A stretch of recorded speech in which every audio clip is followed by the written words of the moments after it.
What's up? What's up? What's up? What's up? What's up? What's up? What's up? What's up? What is up? How are y'all doing today? It is Friday, and y'all know what that means. That means we're gonna have us a good old time tonight. I am your host, Emmanuel Eman Noisette, and I want to thank each and every one of you for hanging out with your boy tonight. We are gonna cover a lot of the news from earlier in the week. I'm gonna get you caught up on a couple TV updates, some movie updates. Our main topics of the night are going to be we got some Madam Web stuff we got to talk about, some of the backlash. Dakota Johnson has actually responded to some of that. What else do we have? We got some Deadpool updates, some stuff that I'm kind of interested, and I think some of you will be interested in hearing.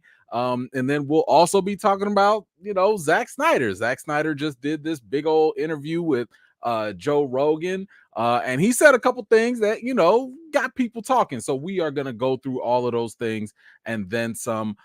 Just for anyone new here, if you do want to participate, shout out to everyone watching on Twitter and on Facebook. And but if you do want to have your comments show up also, or if you want to support the channel, you could do so by visiting the YouTube link, or just visit my YouTube channel so you can watch there. All you have to do, just be a subscribe to the YouTube channel, and you too can join the eFam, one of the livest live chats on all of YouTube. By the way, I got to give some shout outs real quick. Shout out to the replay gang. Really appreciate y'all holding it down. Just watching the replay clips, guys, that really does make a big difference.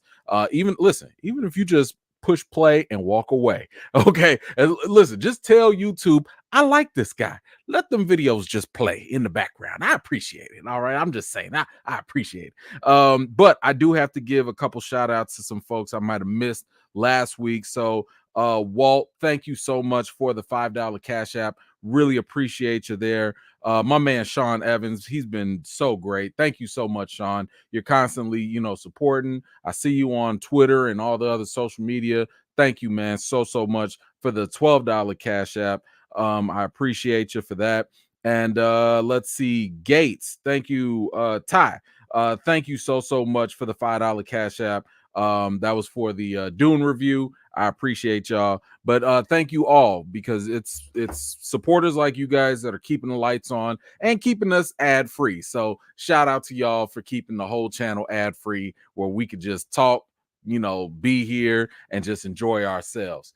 All right, so as we wait for some more people to chime in and to get in here, let me give a couple quick shout outs to some folks that are here. Hold on one second. Let's see. I see Jerome. What is up? How are you? Let's see. Oh, am I missing people? I hope I'm not missing nobody. But let's see. Jerome, what is up? My man Anthony, how you doing? Ism, what is up? Paulette, what is up? How are you? Jarrell, what's going on? Last of my kin, good to see you again. Jay, what is up? How are you? Boss, always a pleasure. Thank you so much. My man Johnny Washington's back. Good to see you. Rachel, good to see you as well. Thank you so much. Paul, how's it going? Thank you so much for being here. The homie Zia Latrice is back. What is going on? Mr. Hughes, thank you so much for being here. Come on now. Wouldn't be alive without Ms. Harper, but it's going to be alive either way, because she's going to be on replay gang. All good. Thank you so much for holding it down. Treese, how are you? Good to see you. My man Eric Shaw, how you doing? Didier's back. What is up?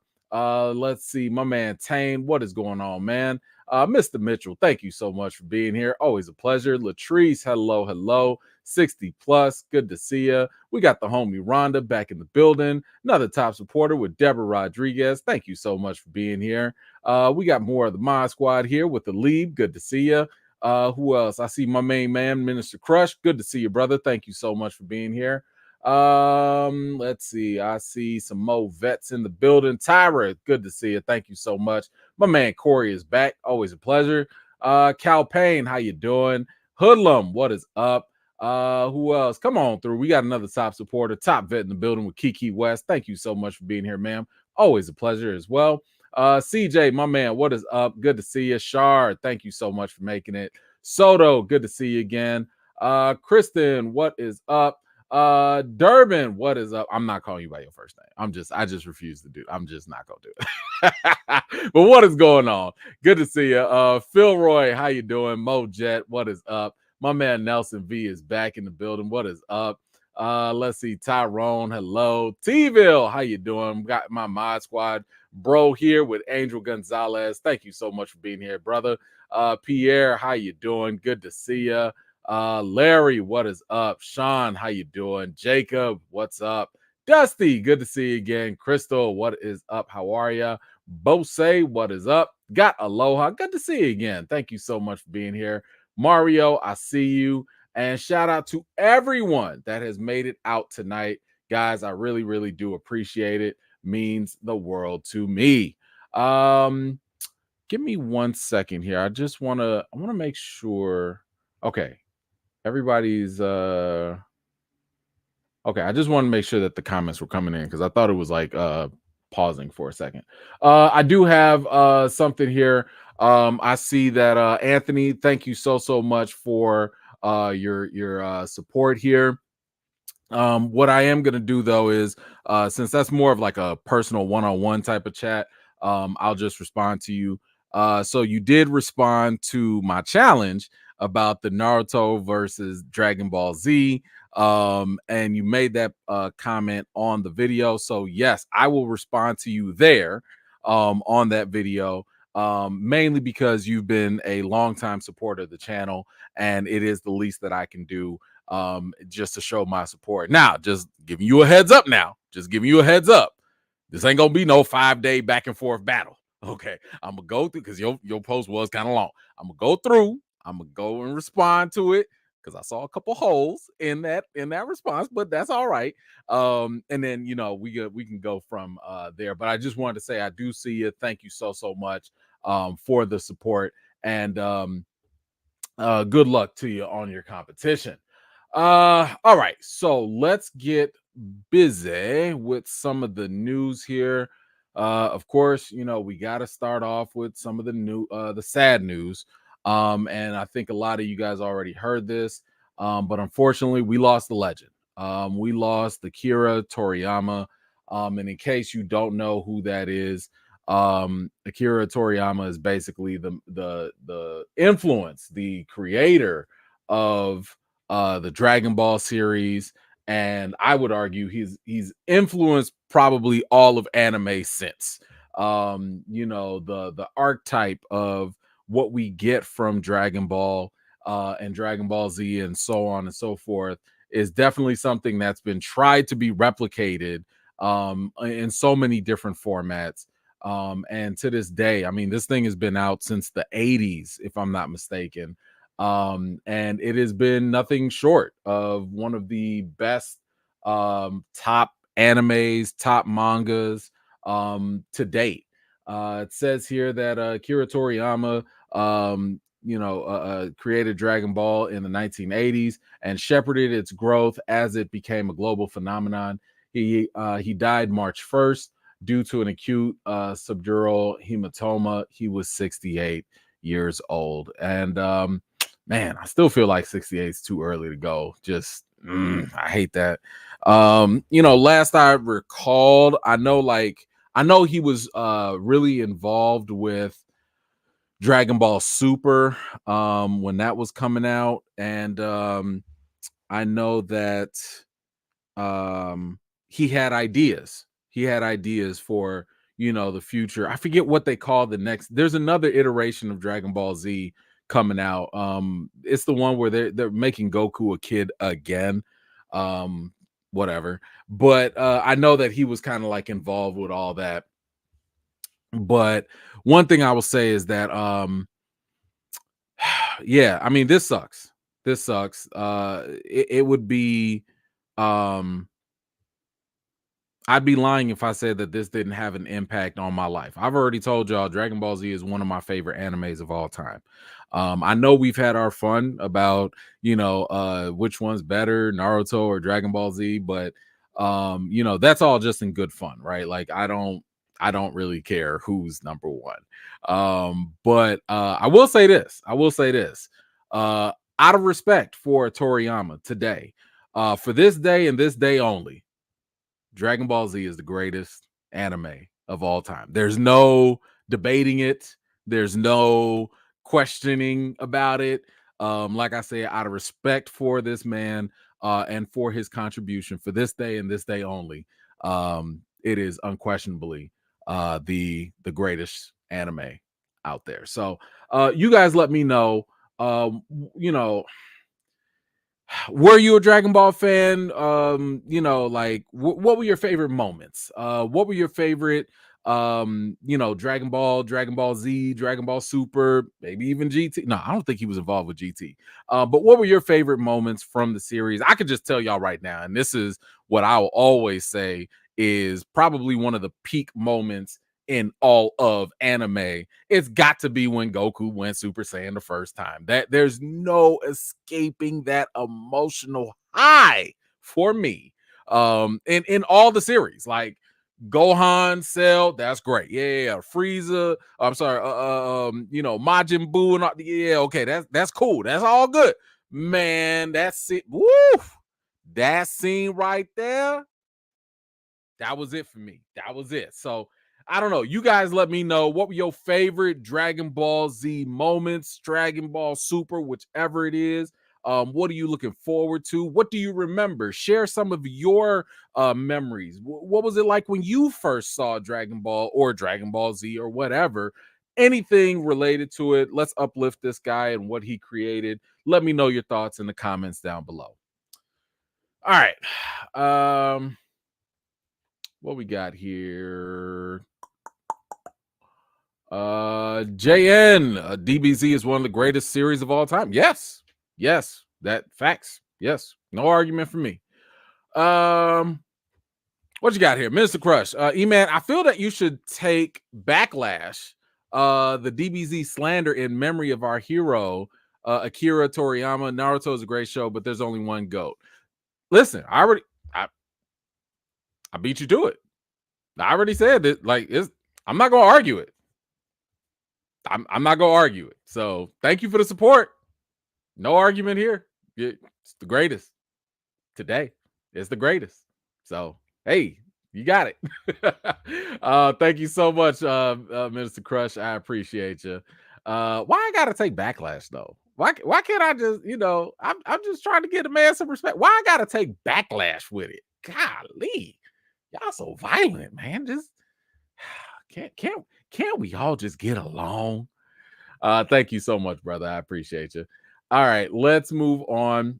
I have a couple of hold on. Let's see. Nelson, what you got? Dragon Ball Daima. Okay, is that it? Daima. That's the new one. Thank you so much, man. I appreciate you. Thank you for the assist. What else we got? JN DBZ had the whole world going Super Saiyan, even though Goku was an Asian character. I connected so much to him as a youth. Facts. I mean, this is, there's no denying that what Superman was in American comic books, that's what Goku was in manga, in my opinion. Now, of course, there are others that you could compare, but I think Goku kind of took whatever that baton was and ran with it, So he became the archetype of what you want in a superhero, minus the fact, well, I'm not gonna say nothing negative. I almost went there. But I'm not gonna do it. Shout out to Toriyama.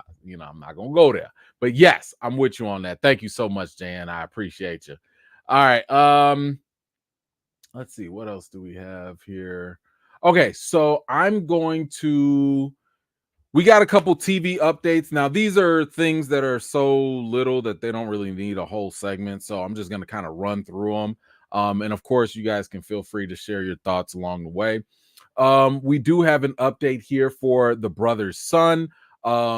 This was like an action comedy that was on Netflix. It had Michelle Yeoh in there, who is always fantastic in whatever she does. And I started watching it. It took maybe like 2-3 episodes or so to kind of get through, for me to really like catch on with it. But by the end, I really liked it. Like, it was actually a pretty solid show. It was funny. The action was actually pretty decent. I really like the son, the older son who does more of the action scenes and stuff. I thought that he was fantastic in this, and I'd love to see him do more stuff. But yeah, overall, I thought the show was pretty solid, and yeah, I was looking forward to more. But we do have an update here about the future of the show, and apparently it says here it's canceled because the cancellation comes despite the show's relatively successful launch. It was heaped with praise from critics and spent more than a month in Netflix's English language top 10, peaking in the number 2 spot, but weekly views never rose above 7 million, a number the streaming giant apparently considered too low to renew. Wow. Wow, wow, wow. So you get canceled even though you had 7 million views, you ranked number 1 and number 2 for a couple of weeks. That's not good enough for Netflix. Wow. And here's the crazy thing about it. What's messed up is that a lot of times these shows, they just need maybe one other season, and maybe that other season would kind of sort of help propel and get more attention. That's the part that kind of, that kind of sucks about it, because it's like sometimes people not gonna catch on to it. There's so much stuff to watch. Sometimes you're not gonna have time to jump on something until maybe after it's kind of gotten some buzz, and after people have had time to watch it, and after word of mouth spread, and then you'd be like, oh man, they got a second season. Let me go watch the first season. Let me go see what all the hype is about. But damn, if you cancel it in the first season, and it's actually a decent show, critics said it was cool, fans are watching it, you basically canceled it because enough people didn't catch enough fire. How's that the show's fault when you already are putting show after show after show after show? Like that, I don't like that. I don't like that, because it feels like this was just a bad timing type of thing, and this show's got to suffer for it. So anyway, if y'all haven't seen Brother Son, I would say feel free to go watch it, even though it did get canceled. I do think that it's still worth watching, because there is a little bit of a cliffhanger at the end, but honestly, it's not something that's like, oh my gosh, y'all have to finish it right now. I think that it's fine where it's at. But yeah, I don't like that. Now, for some context, I don't have the numbers in front of me, but if I'm not mistaken, somebody was talking about how like Netflix tries to compare their top shows to other shows in terms of what gets renewed and what doesn't. And what they're doing is like, think of it like, and I'm just going to make these numbers up. But think of it as like, okay, Brother Son got 7 million views, right? But Wednesday got like 50 million views. So for Netflix, they like, oh, Wednesday got 50 million, Stranger Things got 40, Love is Blind got 20. You know what I'm saying? Like, that's what they looking at what gets renewed. And by the time you get down here, it's like, man, all you got was 7 million views. Netflix got I guess you could say they got a good problem on their hands. They have so many shows that have so many views that Brother Son has to compete with that. You got to compete with Squid Games. You got to compete with Wednesday, Stranger Things, Love is Blind, insert reality show here. That's a lot. That's a lot. So anyway, I feel bad for the show. I thought that, like I said, it was cool, but it is what it is. If you enjoyed it, let me know what you thought about it in the comments. Or if you plan on watching Brother Son, let me know as well. We got another thing here, another TV update. Looks like, I don't know if y'all remember this. Some of y'all might be too young, but I think if you around my age, and you probably remember this too. But Baywatch, yes, another one. They're doing yet another Baywatch series, and that is coming to Fox. It says here, this is, I guess, what the series will be about. Daring ocean rescues, pristine beaches, and iconic red bathing suits are back, along with a whole new generation of Baywatch lifeguards who navigate complicated, messy personal lives in this action-packed reboot that demonstrates there's the family you're born into and the family you find.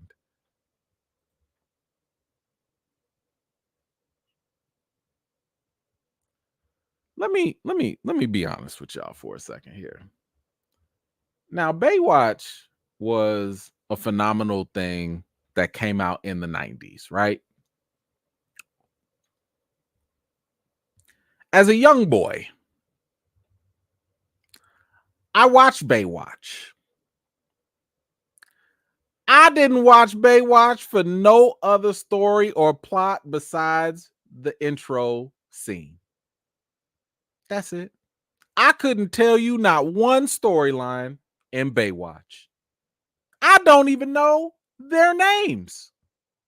I don't know now what. You know whose names I know? I know the actors' names. I know David Hasselhoff, because his name was always crazy to me. Hasselhoff. And I knew Pamela Anderson. I didn't know nobody's name. But I knew what running in slow motion looked like. Didn't nobody care about this? Didn't nobody care about what this show was about? Because you only tuned in probably for two reasons, and them two reasons I can't talk about right now without getting this video demonetized. But you know what I'm talking about. Who asked for this? Because here's the thing. This ain't the first time they've tried to bring Baywatch back. The last time they did it, I think there was, I'm not even going to go into the article. There was like 2 or 3 spin-off TV shows. They all failed. They just did a movie with The Rock. Failed. Why are y'all trying to revive this? Where is the logic that this needs to happen? Now, I do want to throw this out here for y'all, and maybe y'all can help. What do you think would make this interesting? Because I'm going to guess. I haven't read the comments yet. I'm going to guess that some of y'all probably are not interested in this. But what would it take to make this at least interesting for you? I'm going to throw some things out there. Maybe y'all can let me know. I'm wondering do you think they should throw some social media stars out there? Do you think that, because I know in the old Baywatch, I think some cameos, people like stars used to show up on the show. Maybe would big time actors help? Would reality stars, social media people help?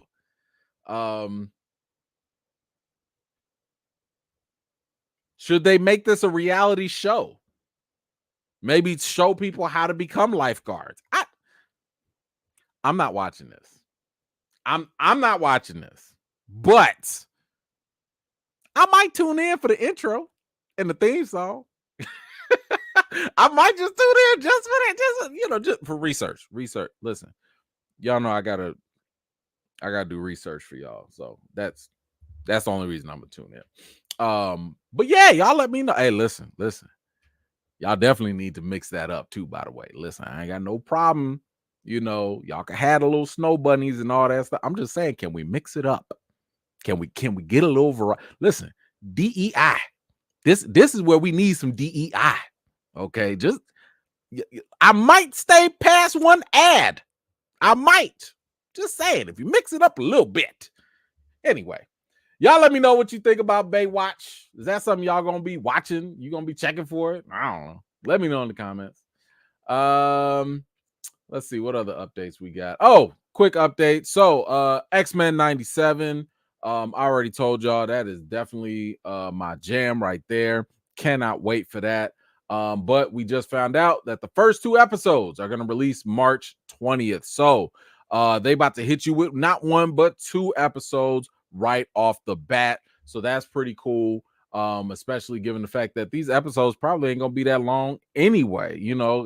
I'm still rewatching the original series. Like I'm doing my binge watch right now, which is not as hard as I thought it was. Like the first couple seasons, they got like 13 episodes and it's like 20 minutes a piece. Like I'm burning through these things, right? When I tell you they better fix in X-Men and listen, X-Men 97 got one thing that they need to fix. Stop making everybody faint. I mean, my goodness, I knew it was a problem back in the day when I was a kid, but I'm watching this thing as an adult. Why everybody faint the second they use their powers? Professor X, Jean Grey, Storm, Wind, Water, Storm, Rogue. Hey there, Sugar, die. Everybody almost dies every episode. Can they have some stamina? Can they just have a little bit of stamina? I'm just saying, these are y'all powers. How y'all keep fainting every time you use your power? Every time? All the time? Somebody push you and you fainting? Sheesh. Stop it. Boy. I'm sitting here like, boy, I know that man Cyclops is tired. He got to be tired. You got to pick up your wife every 5 minutes. Dinner. Scott, your dinner's ready. What? And you cook it with no seasoning? What are you fainting from, Gene? Wake up. Woo, man. This was a mess. This was a mess. Okay. Anyway, what else? I can't wait for this show. I really want to see if they're gonna change anything in the show. Who said this? Wait a minute. They was exhausted. Great. Love it. That's dope. Oh my God. Every single time though. Oh, anyway. What else we got? We got okay, y'all listen. Y'all know I can't wait for them dragons, y'all. It's gonna be them dragons coming up soon. And this is definitely something we gonna cover. We covered it last time. Did y'all know this was almost like 2 years ago? I was just looking at my old videos. I was like, yo, we was on these lives like 2 years ago. We was doing this for a minute. Man, I gotta go back and see how long the E-Fam been doing this, but this is definitely something I'm looking forward to. I cannot wait. It's gonna be some problems. Everybody getting Dracaris. Okay, it's gonna be a Dracaris fire festival of all festivals because everything gonna just burn and die. But we do have an update here, and it says season 2 is gonna debut on HBO in June. So it's coming up. It's coming up. Get ready. This summer is about to light it up with them dragons. I cannot wait. So y'all already know June come. Man, I might have to put my vacation plans on hold. I think I might have to change it up. This summer about to be a whole different mode now. What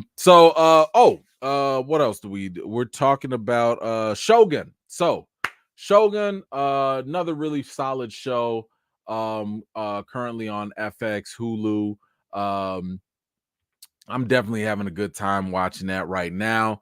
I have not watched the 3rd episode yet. Actually, I'm gonna watch that right after I'm done with this live. So I haven't watched that yet.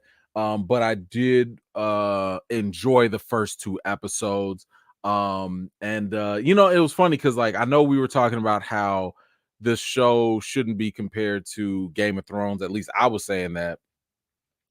But the creator of the show was actually like, yeah, it probably wouldn't be best compared to Game of Thrones, but they said it's better compared to Succession or House of Cards.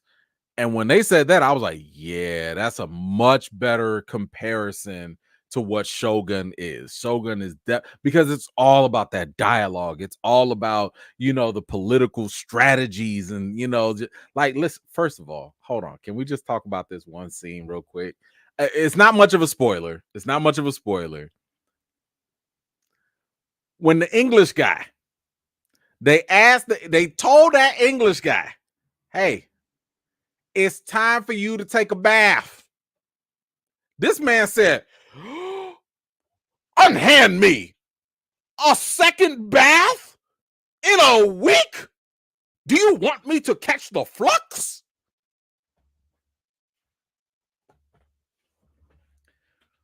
Bro, you gotta be a special kind of dirty to be scared of another bath.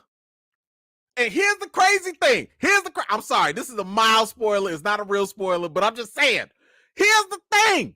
I want y'all to think about this. This man stayed on a boat with a bunch of other men that ain't bathed, they ain't showered for months, cruising on the seas.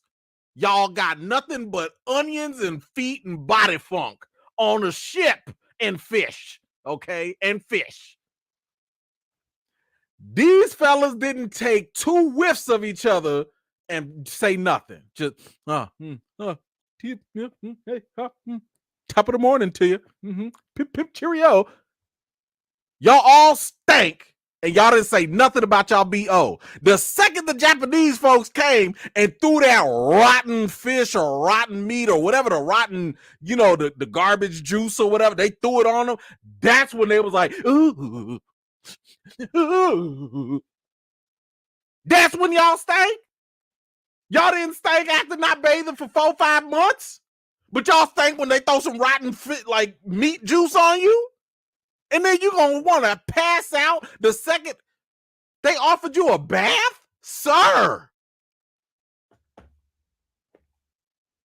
Listen, I don't know what's going on with Jake Gyllenhaal's ancestors, but boy,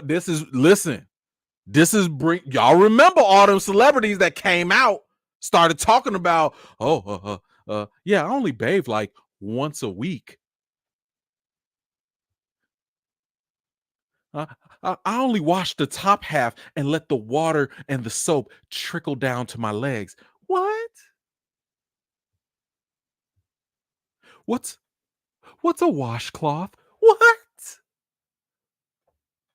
I mean, y'all ain't even got loofahs? I mean, at least a loofah?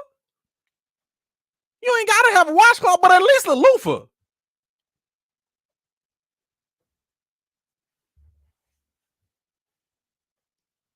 And then some folks be actually proud of that.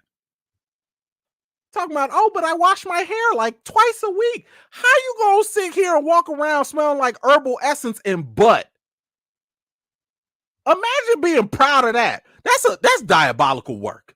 That is definitely diabolical. Boy, no. No. I'm sorry. I forgot what we was even talking about. What was Shogun. Okay, I'm sorry. I don't know why this we even went there. Sorry. Shogun. There was something I was actually going to talk about with this show. Gosh, don't be nasty out there. Hey, what do I tell y'all every week? Wash your hands, wash your butt. I tell y'all that every week now. Okay. When it comes to Shogun, unfortunately, as good as it might get right now, it seems as though we are not getting a second season. According to the showrunners, they said, we love how the book ends. It was one of the reasons why we both knew we wanted to do it, and we ended it exactly that place. So if you just so happen to be watching Shogun and you think it's going to go on forever, it's looking like that ain't the case. This is going to be, according to them, a self-contained thing. It's going to have a beginning and an end, I guess, according to the book. I have not read the book, so I don't know. I don't know if it's multiple books. I don't know. But I'm assuming that one of two things will happen. One, if the book itself is also self-contained and the show is self-contained, I don't see what the problem is. Because if it tells a story and it has the ending and it don't leave you hanging, I don't see the problem. I that's what stories do, right? Second thing, if the show is a huge success, And if it makes FX a whole lot of money, oh, maybe y'all not gonna come back, but I bet you any money that the studio's gonna be like, bring somebody else in. Season 2 is coming hot off the presses. Like they gonna get that going if that thing really blows up. So, this all depends. This all depends. I don't know if I mean, listen, look at Game of Thrones. You know what I'm saying? Now, obviously, this isn't the same on that popularity level, but if something is popular and it makes a lot of money, and if there is potential for it to spin off or go in another direction or continue, the studios will milk that immediately. So I don't believe that. I believe them that they might want to end it here, but I would say that it depends on its success. If it is super successful, you could keep on going, I guess, with more source material, maybe do spin-offs, maybe do a prequel. You could do a whole bunch of different things with it, but that all depends. But anyway, y'all let me know how you feel about the Shogun not getting a second season, at least right now. Another quick TV update. We got this for Avatar. Now, I've already given you guys my review for Avatar, the live action series. I've told y'all that I enjoyed it. I did like it. Is it as good as the anime? Not as much, but they're doing two different things. I felt like the live action was more of like a big recap of everything that happened in the anime. So, it's fine. It's cool. It does the job. If anything, the live action made me want to go back and rewatch the animated series, and I started doing that too. So, that was cool. But if you recall, the live action pretty much stopped right where season 1 of the anime stopped.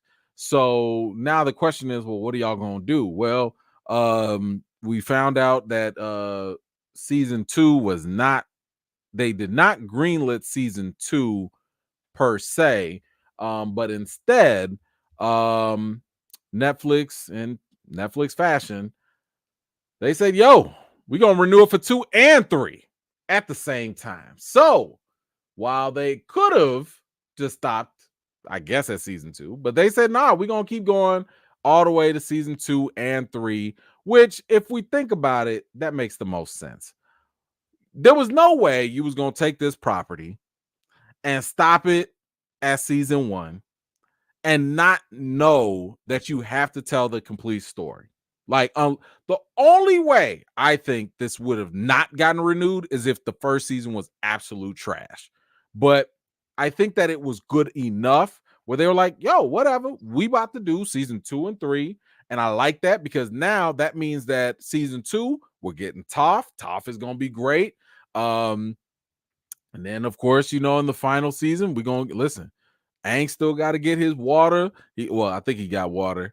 He still got to learn that earth. Then he got to get that fire. So, that final battle, that's kind of what I'm looking forward to. I kind of want to see that final thing. So, anyway, how do you feel about, what did you think about Avatar? Did you like it? Are you excited for season 2 and 3? Is there anything specific that you are looking forward to? Whatever it is, let me know in the comments. What other quick thing we got here? So I have never really been a huge, now y'all know I like horror. I like horror movies a lot. Okay. But it looks like here that we are getting some more I like horror movies, but one horror franchise that never really grabbed me was Halloween. Halloween, like, I grew up on Freddy Krueger. That to me was like, that was the staple for a long time. Jason was okay. Chucky was cool. Chucky never gave me nightmares and nothing like that. Tales from the Crypt, that was a problem when I was a kid.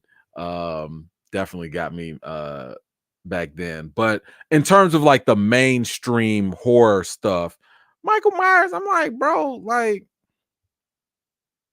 I'll just walk away.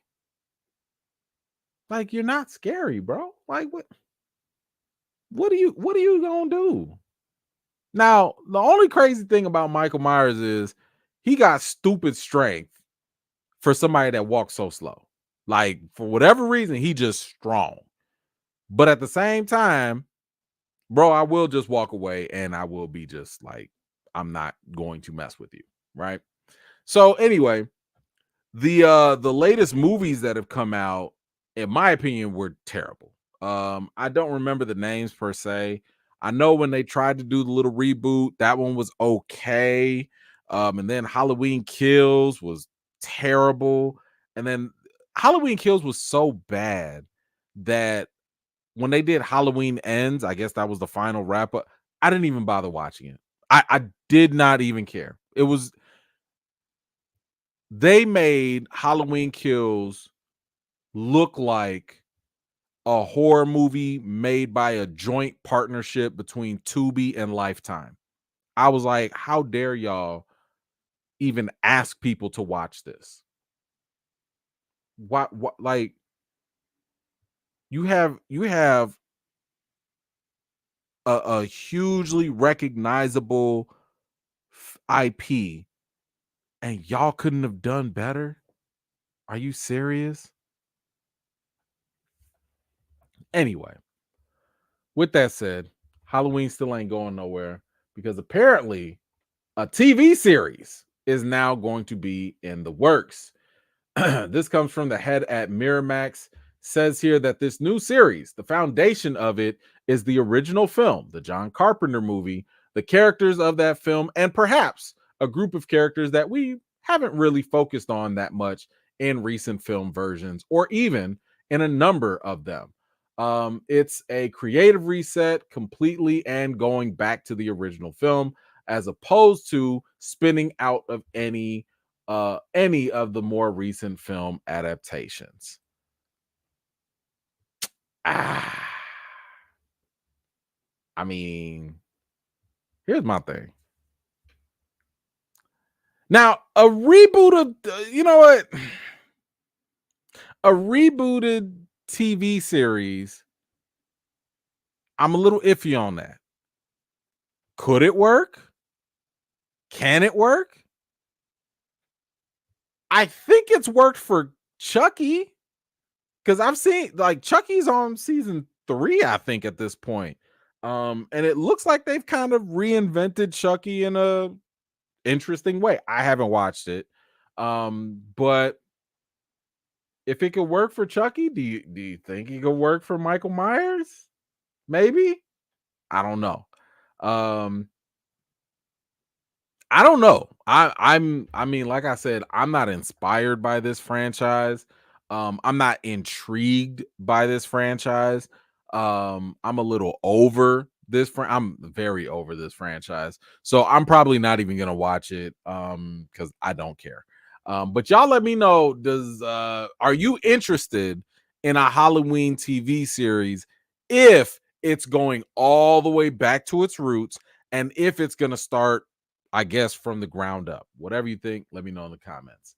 Let's see. Do we have more? Okay, I think I could take a break and get to some of y'all comments real quick, and then we'll go into some more TV stuff. Excuse me. Ray, when that Netflix cancels too early, it's a turnoff. Totally understand. Totally understand. Yeah, I mean, it sucks. I mean, I would rather Netflix cancel something that at the very least was poorly received. So like if something came out and people just didn't like it, then yeah, that's when you should cancel something. But if something came out and maybe it didn't get the most viewers, but when it did get a lot of viewers, it got a lot of good praise. That could be a marketing issue. Maybe you just need to push it a little bit harder for people to see it. And then maybe at that point, the show can have new life. I would have at least tried to give it a second season. At least. But, anyway. Totally understand you though. I know what you mean. Let's see. Deshaun, what's up? Been heavy replay gang for years with the lack of black heroes. Me and my family always identify with the Z Warriors. Rest in peace, Akira. Thank you so much for that support, and thank you for watching on the replays as well. And I appreciate you being here. Thank you so much for that. Let's see. Nelson, new Baywatch sounds like a beach version of Fast 10. It really does. It really does. And that's why I'm wondering, like, where the Fast series started to struggle, the one thing that they started to do was be like, well, let's just add more stars. Let's add more stars, add more spectacle. That'll get the people going. They'll never notice that the stories make no sense.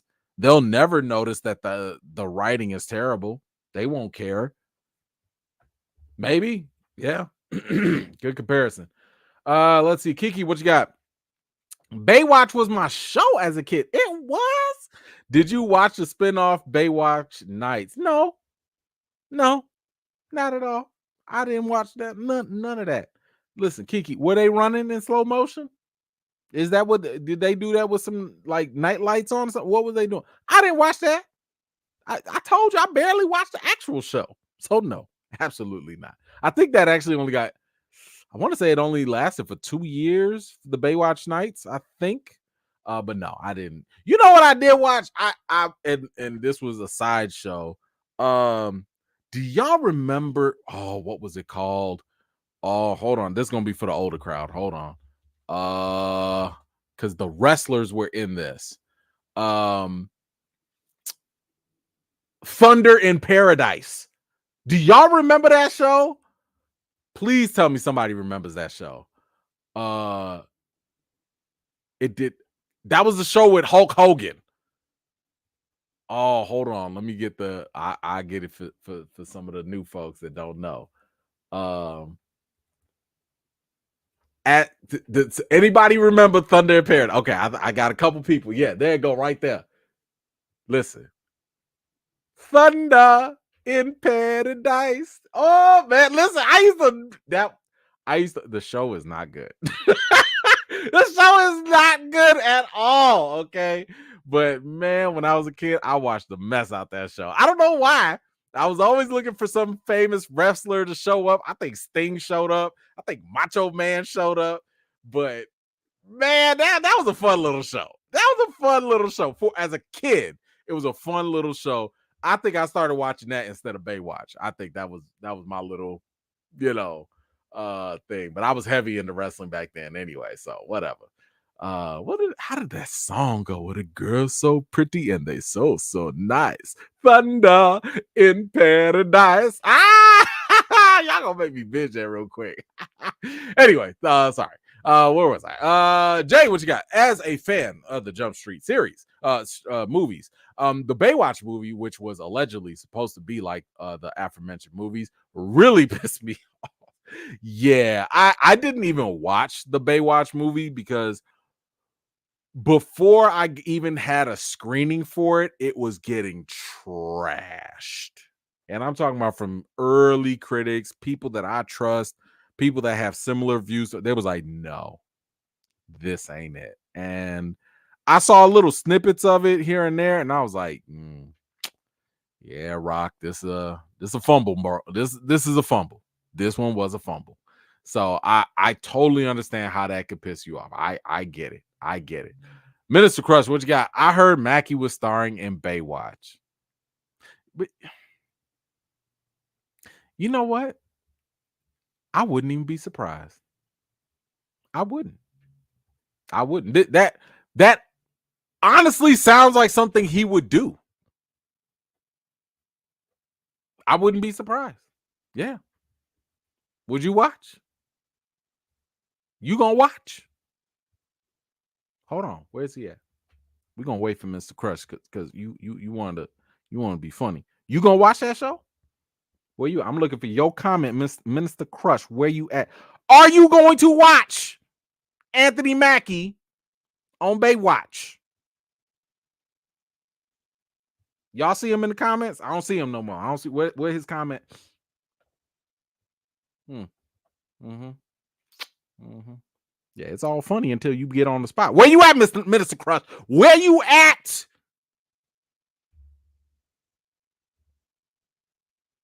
Mm-hmm. Mm-hmm. All right. All right. Yeah, yeah, yeah. It's all good. Listen, it's all good when you get the jokes. It's all good when you get the jokes, but it ain't cool when the spotlight come on you. Is it? You ain't gonna watch that show. You not gonna watch that show. Let's move on. Let's move on. Tyrone, what you got? They should put Mike in Baywatch. Ha! I would not mind that at all. Would not mind that at all. Just have him walk slow. Listen, he got the slow-mo down, right? He could walk slow. Put him slow-mo on the beach. Yeah. I can see that. Thank you so much. Riga. There you go. See, I thank you for putting the pronunciation. I didn't know. Riga. Thank you. Rest in peace, Akira Toriyama. DBZ is one of the GOATs. It is today. No debating here. It is today. Thank you so much. Let's see. Alib. Hi. I watched MOK versus X. Did you get a chance to? No, I have not. I have other things that I have to watch for like some interviews and stuff like that. So no, I don't have time. I'm watching other stuff that have not come out, and that's not a brag. I have other stuff I'm watching. So but if it's good, yeah, let me know.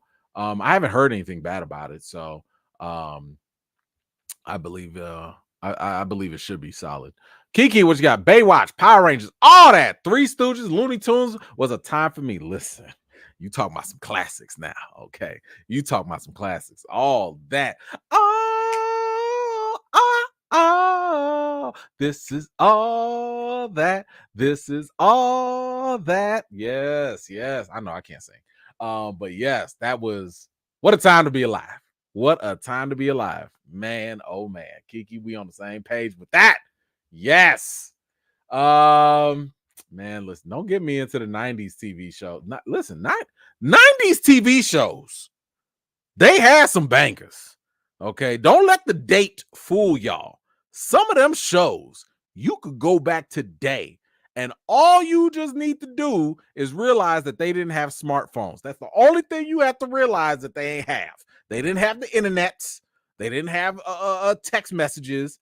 But the 90s shows, the writing was actually decent. It was solid stuff. Okay. So I'm just saying that's if you want some quality stuff, shoot, I'll watch me some X-Files right now. Right now. Matter of fact, that's the next thing we got to talk about coming up. Yeah, let's go to it right now. X-Files got an update. Now, I have been a fan of the X-Files. When the show was coming out, I didn't watch it. But I think it was close to when the show was going on its finale. That's when I decided to like start watching it, because it was like 9 seasons in, and I was like, dang, I guess that, it was 9 seasons. They had a movie. I was like, this is really a thing. So I started watching it. X-Files was great. I really, really enjoyed X-Files. If you like sci-fi, conspiracy theory, maybe aliens, all of that stuff, man, listen, X-Files, that's the show to watch. Like, to this day, you can still watch X-Files and it's still pretty good. Man, the smoking man, I was like, man, who is this guy? The man in black. Who is this guy? What is going on with these shenanigans in the government? Man, if that thing did not have you putting on a tinfoil hat, I don't know what did. But anyway, we have an update here because I had talked about this a while ago, but Ryan Coogler was already reported to be doing a reboot of the X-Files. And one of the only real things that we knew about it was that it was just going to be more diverse. That's all we knew. Now, that could mean so many different things. If anything, I think that it probably just means that the main characters are just not going to be all white, because in the 90s show, they were all white. Like, you'd be shocked if you saw anyone else of a different color, right? So it's probably just going to be more modernized, but at the same time, it's going to be a reboot of the show. Now, sci-fi, X-Files, Ryan Coogler might not be the very first thing that comes to your mind. But at the same time, some people have asked, like, well, what did Chris Carter think? Chris Carter is the one that he was the showrunner of the original X-Files, and he was interviewed about his thoughts on the reboot, what Coogler was doing, and he gave us some insight here in this interview. Says here, while Coogler didn't need Carter's permission to reboot the iconic series, he did end up getting the Emmy nominated character creator's blessing. So it says here, the interviewer asked him, have they spoken to Coogler? He says, I'm not supposed to be talking about it according to Disney, but I'll tell you, yes, I've had a conversation with him. Yes, he likes to go with a diverse cast, and he's got some good ideas. Okay. They asked him here, are you interested in doing another revival of the X-Men, of the X-Files yourself? He says, oh, if David Duchovny and Gillian Anderson wanted to do it again, yeah, probably I would be inspired. So, never say never. It looks like, maybe if they ever did want to do another one, maybe we could get another X-Files. I would not be opposed to that. I would love to see David and Jillian kind of come back and do something. I think that'd be dope, especially with the more modernized twist to it. But if the creator of X-Files is cool with whatever Ryan Coogler's pitching, that's enough for me. I mean, I already think Ryan Coogler is a pretty talented guy in the first place. So I'm interested to see what he can do with a TV series, because he's primarily done movies. But if he's going to do a TV series, I want to see what he can do. And if the creator of X-Files says, giving him the thumbs up and he got good ideas, I like that. So I don't know. This is a good sign for me. But what do you think? Maybe you need to see more. Maybe you need to I don't know, see a couple episodes, whatever you think. Let me know how you feel about Ryan Coogler doing the X Files series, and with the original creator giving him this blessing. Let me know your thoughts in the comments down below. All right. Oh no. Dang it. I deleted the wrong thing. All right. Let's do this one. So I've already told you guys how I felt about the show Evil. I have really enjoyed it. That's the one that stars Mike Coulter as well, Luke, aka Luke Cage. And yeah, like they have done a pretty good job. It's entertaining. It's got some funny moments. I love the religious stuff in it. Y'all know that I'm just a fanatic with that. So yeah, this was definitely something that I was looking forward to. It was also announced that the final season is going to be the 4th season. So we do know now that the series is going to come to an end. And that they did say that they were going to add a couple episodes, more than usual. But now we actually have some word from the creators, the showrunners, and they kind of are giving their thoughts on the ending of the series. And you guys can kind of make up your own mind on how you feel about what they have to say. Let's see. It says here the creators. Why is this jumping? There we go. The creators, Robert and Michelle King, spoke recently to TV's Top 5 podcast about how they plan to wrap up the series, saying that they'll use those 4 extra episodes like a mini season 5 to give fans a sense of closure. They say Paramount Plus gave the show more episodes to give it, quote unquote, a chance to wrap up in a way that honored the show. All right, we'll see. Now there was some speculation about, could this show maybe get bought up by Netflix? And the creators also went on and said that we're worried more so about these final couple episodes, the season 5, more so than anything. But I think it'd be great if it got picked up by Netflix, because I just don't know a lot of people that watch a lot of shows on Paramount Plus. Like outside of what, maybe Star Trek or something. Like when you compare it to the Netflixes, the HBOs and stuff like that, it's hard to compete, in these streaming worlds. So I totally understand how evil probably is not on a lot of people's radar at all. But this was definitely one of those shows that I think that, if you give it a chance, and if you don't mind. Now listen, I know some of y'all some scary tales out there. It does have a little, just little scary stuff, just a little bit. You know what? Let me real quick, real quick. I know that sometimes they'll have demons and hellish stuff and all that. I'm gonna tell you that one episode that scared me the most. The one episode that scared me the most was when, and I forget the guy's name, Ben. The character's Ben. Um, and he took that elevator. And when they went to that elevator in that hotel or whatever, and it went down to the basement, that scared the mess out of me. No, thank you. No, thank you. That place, that basement level of that place, nah. I never would have stepped off that elevator. Ever. The fact that they even did that scared that messed me up. That messed me up. But this is a good show. It's still a good show. And I like that they sprinkle in comedy in there as well. I like that. I like that. But anyway, how do you guys feel about the creators basically saying that, we're trying to make sure that this ends in a respectable way, in a way that kind of like wraps everything up?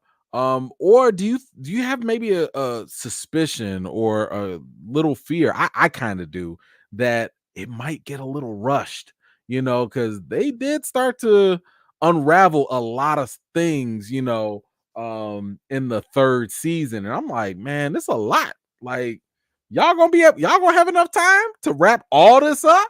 Because there's still some loose ends from season 2 and 1 that I'm still asking questions about. But I don't know. You guys let me know. What do you think? Is this something that you're okay with? Are you kind of nervous? Whatever you think, let me know your thoughts in the comments down below. All right. Got those. Hold on. I had one more, and I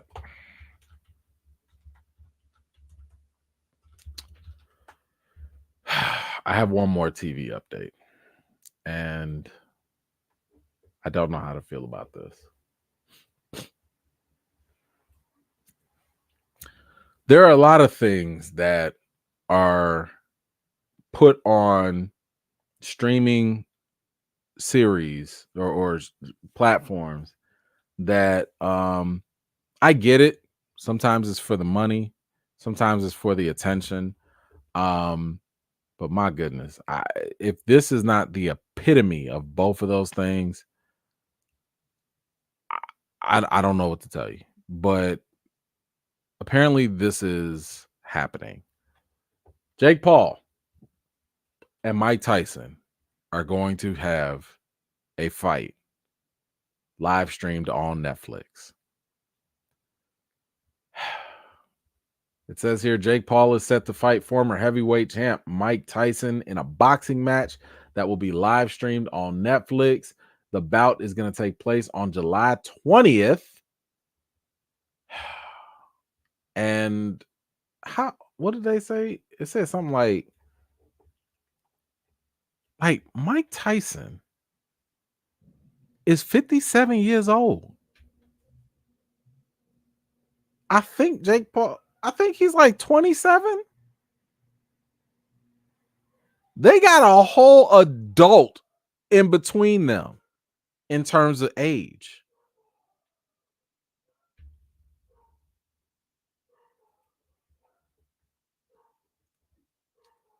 I mean, didn't Mike just got done fighting was it Sugar Ray? Was it in the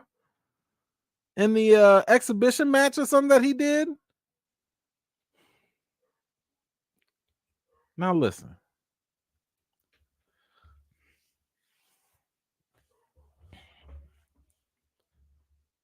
Mike Tyson is going to fight Jake Paul on Netflix. They're going to live stream it. This sounds like an incredibly stupid, unnecessary, and just overall ridiculous cash grab. There's absolutely nothing in this, in my opinion, worth watching. To see a almost 60-year-old man fighting a 30-year-old man. I don't know why.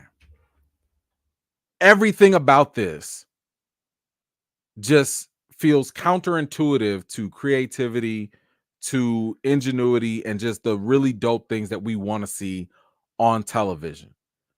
With that said, yes, I'm still going to watch this.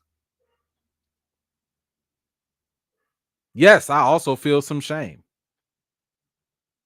But I've also told y'all, we watch bad things all the time.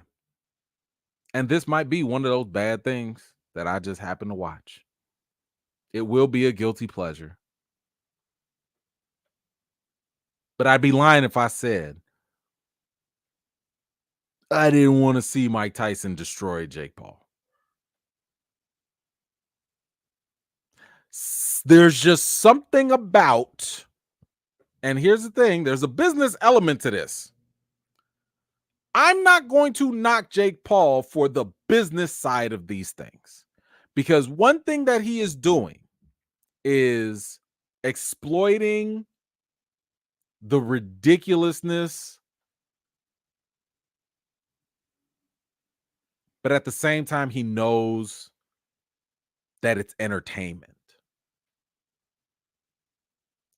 Jake Paul is almost like a Kardashian with talent, because he does train, like there's no, I don't think at this point anybody can say like, oh, he's not a boxer. Now, he might not be a real professional boxer, but he does train.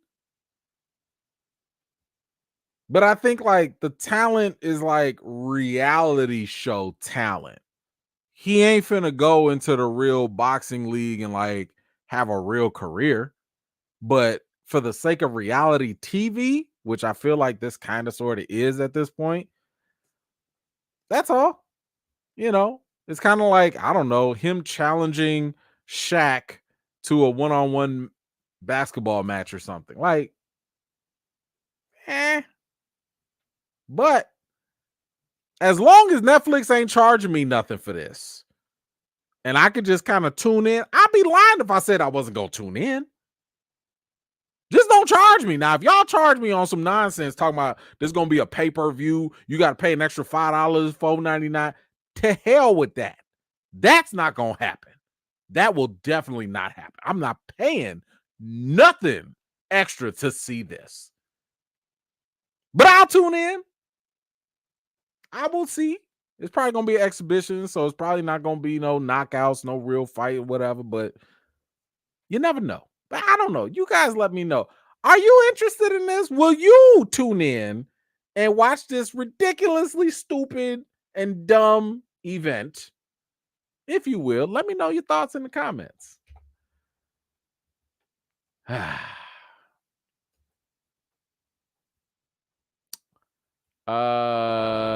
Dickman, what happened to your comment? Thank you so much, but I don't see your comment. Let's see. Can I scroll for it? Let's see if I can find. Did you repost somewhere? Dickman. I'm trying to scroll. Let's see. Dink. Where you at? Or was it a super chat? Oh, okay. I see. I got you. Since the show got canceled, Mike can have more time and availability to do Luke Cage. He could. Now here's the thing. And he said this in other interviews. And he also, you're talking about Mike Coulter, who plays Luke Cage. He also told me this directly when I had met him a couple years ago. And this isn't violating his trust or anything. He already said this in other interviews, but he was like, yo, like doing evil is a lot easier.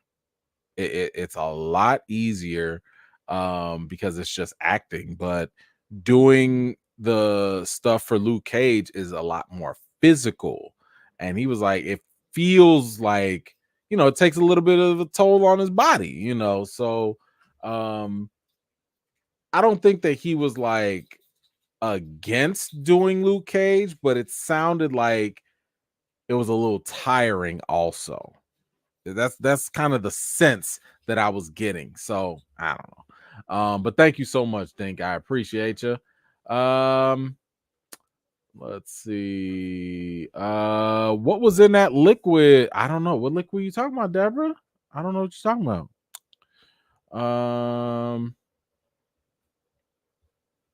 Deborah, what liquid you talking about? Yeah, can I see what you meant? I don't know what you mean. Let me see. I'm gonna keep an eye out for what you're talking about, Deb. Thank you for that though. Appreciate you. Mr. Mitchell. How much for one round with Mike? Not enough. Not enough. Oh, hold on, real quick. The yellow goo. Oh, I don't know. I don't know. I don't know. I need to know. I want to know what was in that liquid too. I don't know. I don't know. Then we on the same page because I don't know. How much for one round with Mike? Man, listen. If I had to go one round with Mike, I'm gonna need at least 10 mil. At least 10 mil. Because that's gonna cover my trainer and my hospital bills. And I won't have to work ever again. You give me a good 10 mil, I'll get in the ring with Mike. He gonna have to catch me. That's gonna be me whole time. Leave me alone, Mike. I ain't gonna throw one punch. I trip him at most. But I know you're gonna have to give me a cool 10 mil, if that. Got to. Sharon, oh my gosh, thank you so much for that, Sharon. I always appreciate you. You always holding it down for the channel. Appreciate you so much. Thank you for that. So generous of you. Let's see. How much would this cost y'all? How much y'all taking to fight with Mike in the ring? What y'all taking?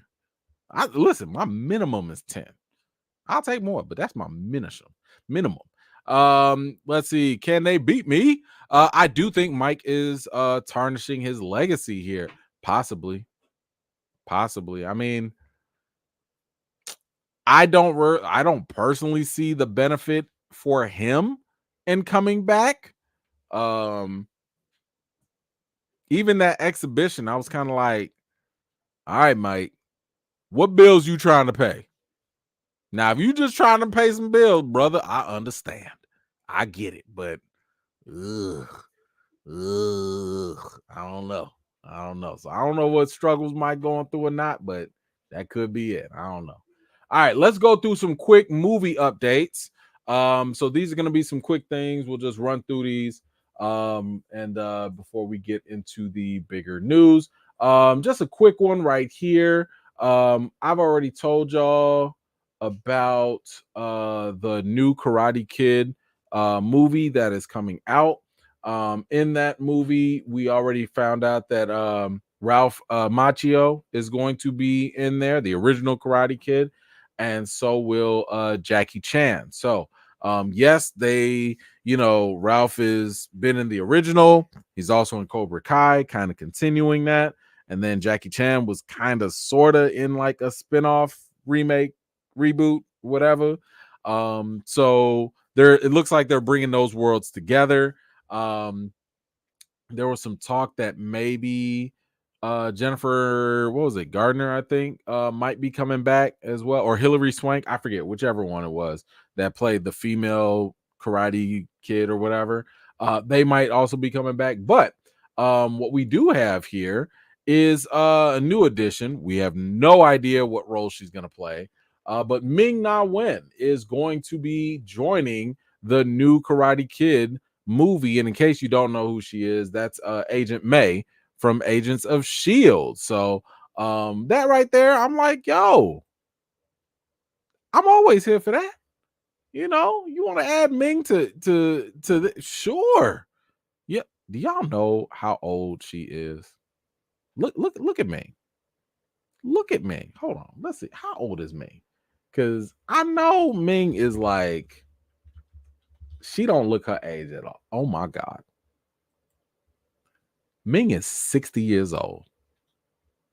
60 years old. Y'all,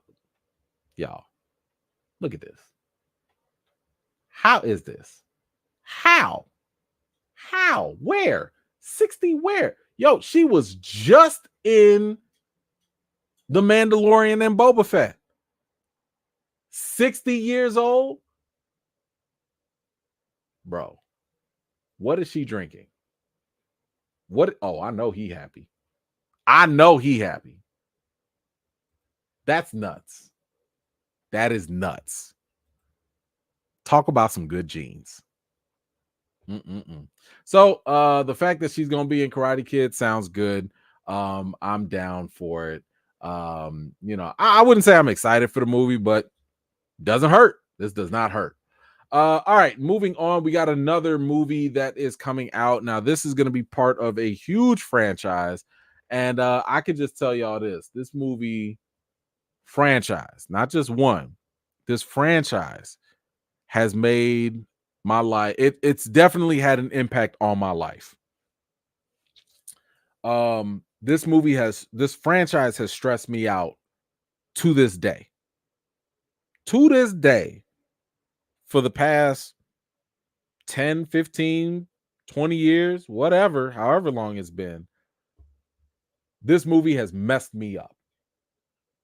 I don't know about y'all, but Final Destination, to this day, continues to stress me out. I can't drive behind no trucks. I can't look or step in any random puddles of water where they shouldn't be. When I walk into places and I see things hanging, I walk around. This has altered so much of what I do on a daily basis because of this one franchise. So can't stop, won't stop, because one more, a sixth movie is coming to us. It says here the sixth installment in the saga is titled Final Destination Bloodlines. That's right. It says here the only information we have. It says here it kind of unearths a whole deep layer to the story that kind of, yes, makes it really, really interesting. And we also hear from the producers that it does not follow the kind of formula that they've kind of established.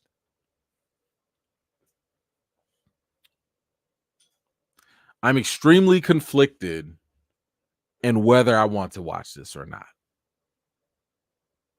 because the stress is real. The anxiety is real. Y'all found all these different ways to kill folks that we didn't even want to think about. And that's going to be the real challenge. The real challenge is, can you find a way to take something that we did not think about and scare us with it? Because I want to say in the last fourth and maybe the fifth movie, it started to get a little stupid. Like, it was starting to get real dumb. It was kind of like, all right, I don't know. Don't touch that hanging cut wire. I don't know. It was something stupid. It was like you just go ahead and die. You just go ahead and die because you're just stupid for doing whatever it is that you did. But if they can find a unique way to mess people up, whoo, man, that's going to be a choice. I don't know. That's going to be a different choice. I know that messed me up on planes for a while. I don't know. But anyway, you guys let me know, how do you feel about the whole Final Destination 6 version? Are y'all gonna check it out? Have you been too scarred in your life like some people? I'm some people. Whatever you think, let me know in the comments. Now this is one for my video game heads. It looks like we already know video games, live action remakes don't always have the best relationship. But maybe this could have an exception. Maybe. Now, I have not personally played this game. I've heard people that have played it. They enjoy it, they like it. So maybe some of y'all gamers out there can give me some insight. But apparently, we are going to get a Watch Dogs movie, and that is going to be coming soon. It says here about Watch Dogs that the Watch Dogs video game franchise is officially being adapted into a movie. The games in the trilogy follow different protagonists, but they were all centered on hackers in iconic modern day cities across the globe. And it says here that Sophie Wilde is currently in talks to star. In case you didn't know, Sophie Wilde is the actress that was in Talk to Me. That was the horror movie about possession. I don't know how to feel about this because I have not played Watch Dogs, but if it is primarily just about hackers, I feel like that could be something where it wouldn't be hard to make. But I wonder, aren't we kind of past the hacker phase? Do y'all remember? I mean, listen, the 90s milked everything out of the hackers. I mean, there was a whole movie called Hackers, you know. So the I don't know if that phase is still gonna work, you know, because back in the 90s, boy, listen, if you was a hacker, listen, it ain't take you nothing. What did they do? Man, I don't know if I can get in. Just give me a second. I'm in. That was every hacker in the 90s, period. You know, like just whatever. And I think the ultimate hacker movie was really just The Matrix. That's where it just capped off at that point. But you know, if they can find a unique angle, maybe they can make Watch Dogs work. I don't know. But anyway, if y'all have played the game, let me know if this was worth it. If you see some potential, maybe whatever you think, let me know in the comments down below.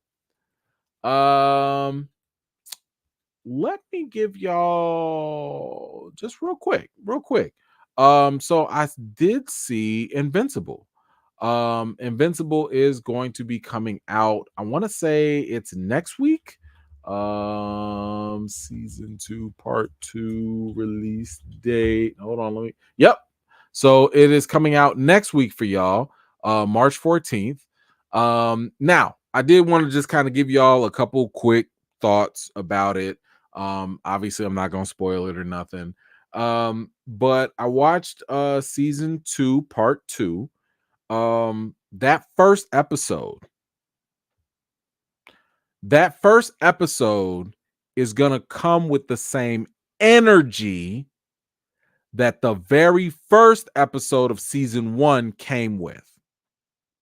Okay, so if you enjoyed what happens and the energy, the vibe from season 1, episode 1 of Invincible, they're tapping into that same vibe in part 2, episode 1. Okay, so there's that. Now, episode 2, now keep in mind, there's only 4 episodes. So I'm telling y'all now, it's not going to last very long. Okay, every episode is about 45 minutes. So it's a good chunk. You do get a good chunk every week when it comes out. So the first episode, great comeback. Fantastic. You're going to be sitting here like, yo, we back. Second episode, it's more drama. It's way more drama, and it's more personal, right? So I kind of liked it, but I liked it because of a reason that obviously you guys won't have, which is I was able to binge through it. So if I'm watching the second episode and I'm like, dang, I gotta wait another week, I'm not gonna be surprised if some people are going to be disappointed with the second episode. okay? Because it's more drama, it's more personal issues, it's not as high octane action. Third episode, things pick up. Things pick up. I like the comedy and the humor that they put in there. There's going to be a joke in there where you will get it when it happens. Just remember Comic-Con. That's going to be a fun little moment. Um and then the final episode definitely picks up a lot. Familiar faces come back that you probably were waiting on. And there's going to be a lot of messed up situations. I mean, this show don't care about nobody. And I'm not talking about, oh, this person going to die with it. I'm just saying this show keeps it real. My biggest issue with this second part, which is kind of weird because I don't know if you can really hold it against the show or not, is two things. One, the way it ends does not really feel all that satisfying. Like when I finally went through all 4 episodes, I was just like, eh. Like we could have left on a bigger note. We could have left on a better cliffhanger because we know that they're already going to do season 3 and 4. But I didn't really like how it ended. It felt a little anticlimactic. The only other aspect I could say is that by the time the biggest issue with the show is that you're gonna be like, where's season 3? Like, just give me season 3. So I guess you could say that that's a good thing with the series because it's clearly going to be telling a story that you're going to like to see. I have not read the comics on purpose because I want the show to take me for that ride, and I believe the show is doing a pretty good job of that. It does tease new elements, new characters. If you have read the comics, there's going to be certain things that I think you've been waiting for that you're going to be excited about. But I would say overall, I guess I'm gonna turn this into a review, not a reaction. Overall, Invincible Part 2, and now I guess I can judge the entire series, the entire season for 2. Great action, fantastic action. I would say that the writing is getting a lot better, especially when it comes to the development of Mark, the main character. That's actually a nice little welcome. I feel bad for the man because like, I don't know what answers to give him. And I think that's going to be the real draw. The fact that you don't know what to say to him. You don't know what direction he should take. Should he do this? Should he not do that? So I thought that they did a really good job with his character development. I thought that it was an interesting turn for them to lean into more drama than just being straight up action all the time. And overall, I liked it. I liked it a lot. So if I had to grade the whole series or the whole season for season 2, I would probably give it an 8.5 out of 10.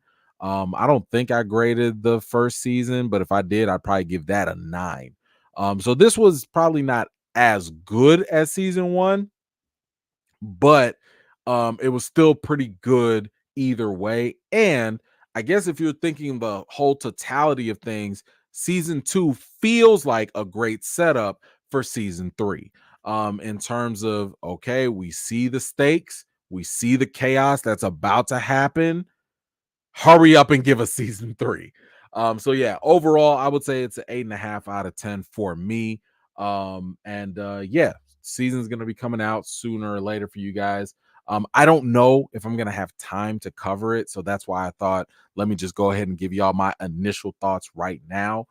If I do have time, I'll try and sneak it in maybe during the lives or something, and we can kind of go through each episode. But right now, my initial, and maybe I'll change my mind, but right now I'm feeling like 8.5 out of 10. But anyway, will you be watching Invincible when it comes out? Are you looking forward to it? Or maybe you're over it? Whatever you think, let me know in the comments. All right.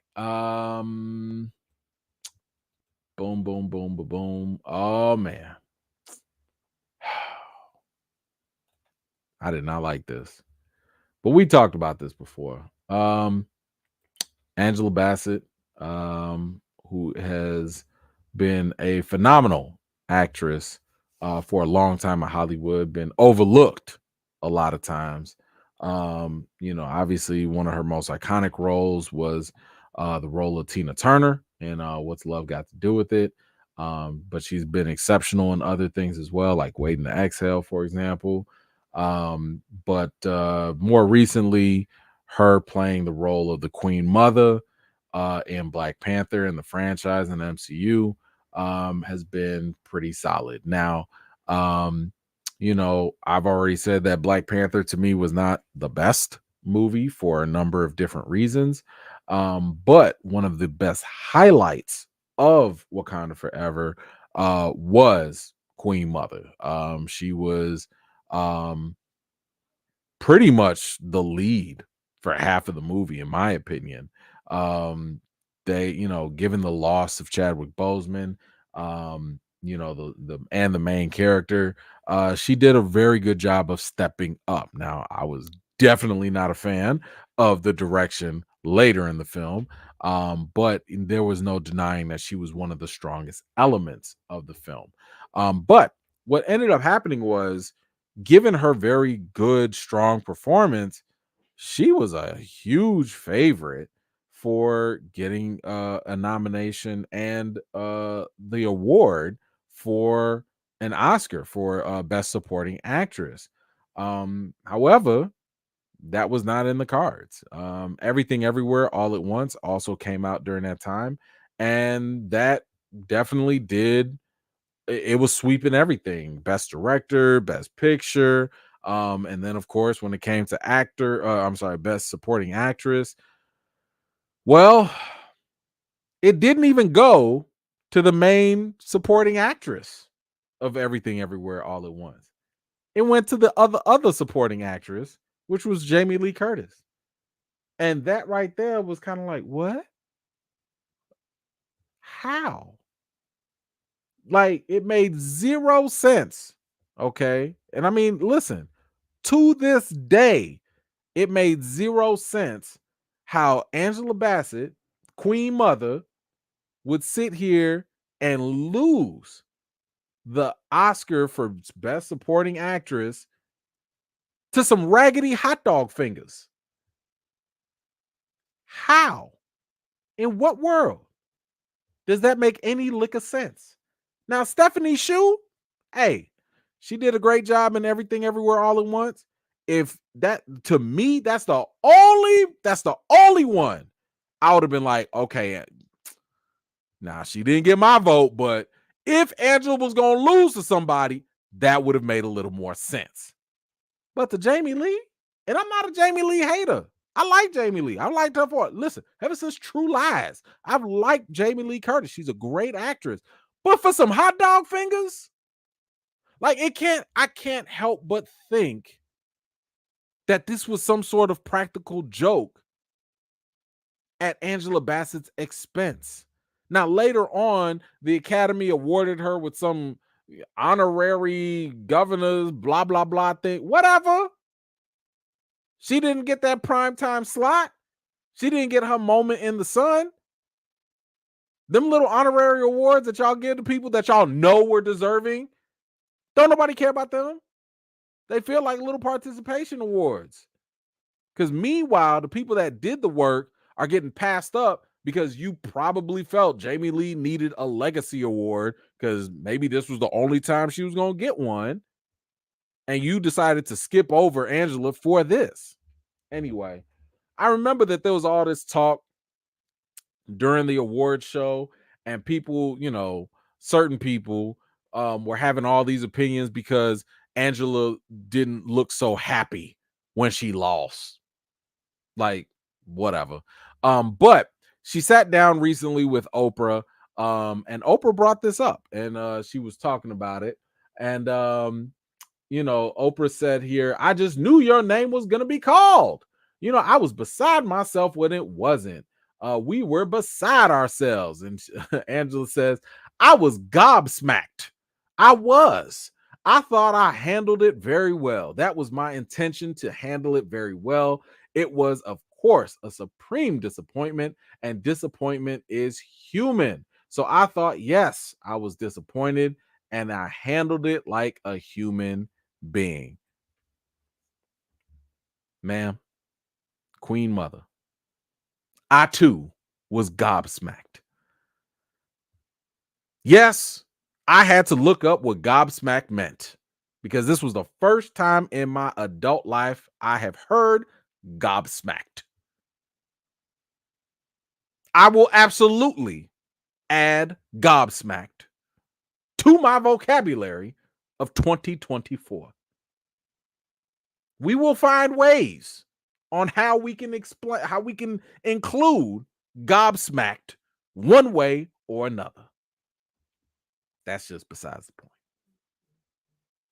But her disappointment was real, and I think we all shared in it. And I think it was it's probably one of the, like, when we talk about snubs, this is probably the epitome of a snub. To be nominated is one thing. Now, there's always competition. We get that. Maybe our favorites don't win. Totally get that. But this just felt super egregious. When Angela did not win to a supporting character of another supporting character, that's just insulting. It's just insulting. There's no way somebody can reasonably say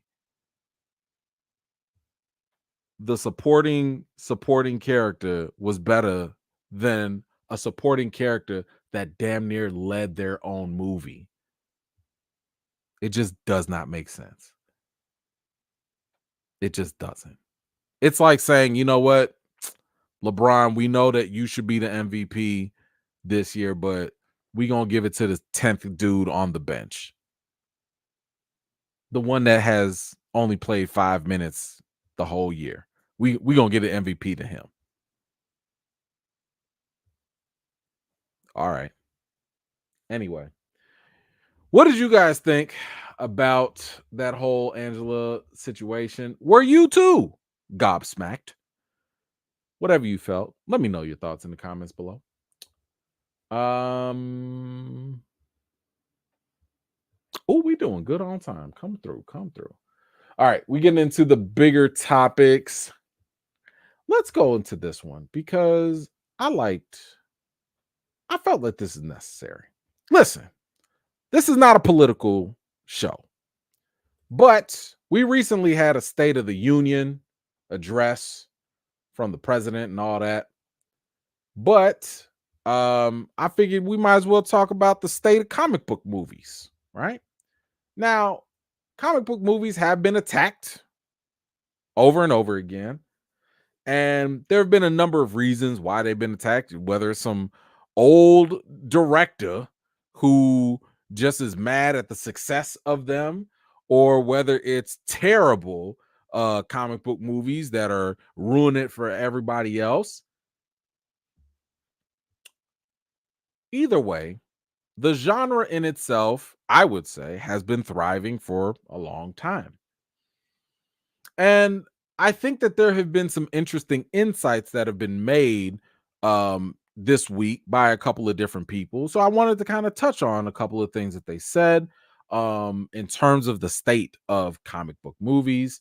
And yeah, we can kind of go ahead and talk about that. So the first person that came up was Chris Evans, aka Captain America, or the old Cap.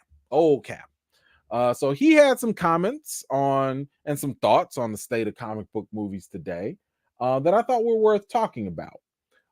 So this was at a comic book convention, and this is what he had to say. He said, "Comic book movies in general, for whatever reason, don't always get the credit I think they deserve. They are these big, giant movies. There's a lot of cooks in the kitchen, but the empirical evidence is in.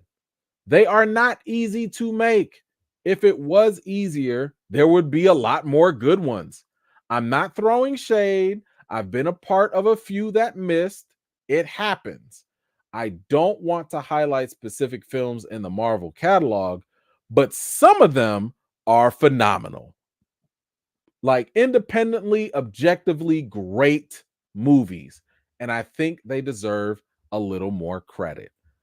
Put some respect on this man's MCU career. He came in as Captain America. It was all right. First Avenger, it was all right. But Winter Soldier, that I think back then, I wouldn't say it changed the game, but man, did it put a dent in the game. Because for me, Winter Soldier was the one time I had seen at that time a comic book movie take and borrow something outside the genre and use it to its benefit. I never watched Winter Soldier feeling like it was a comic book movie. It always felt like an espionage movie that just so happened to have a superhero in it.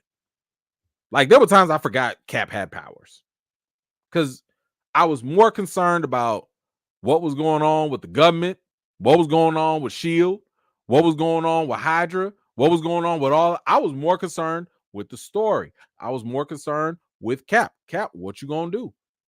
Cap went his whole life believing in his country and in his, in his government and all that stuff. And now all that stuff went to shambles.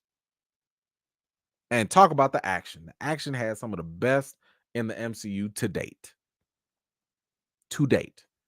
Many people would argue that Winter Soldier could be top 3 MCU movie of all time. Where in the top 3? That's up to y'all to decide. But there's a very good argument to be had. But I think he makes a very good point. Comic book movies are not easy to make. I think that if we were to sit here and list, and I'm not even just talking about Marvel, if we were to take the list of every comic book movie that was made, you're probably going to have way more mediocre to bad ones than you would good to great ones. I'm just spitballing here. I don't have a list in front of me, but it is hard.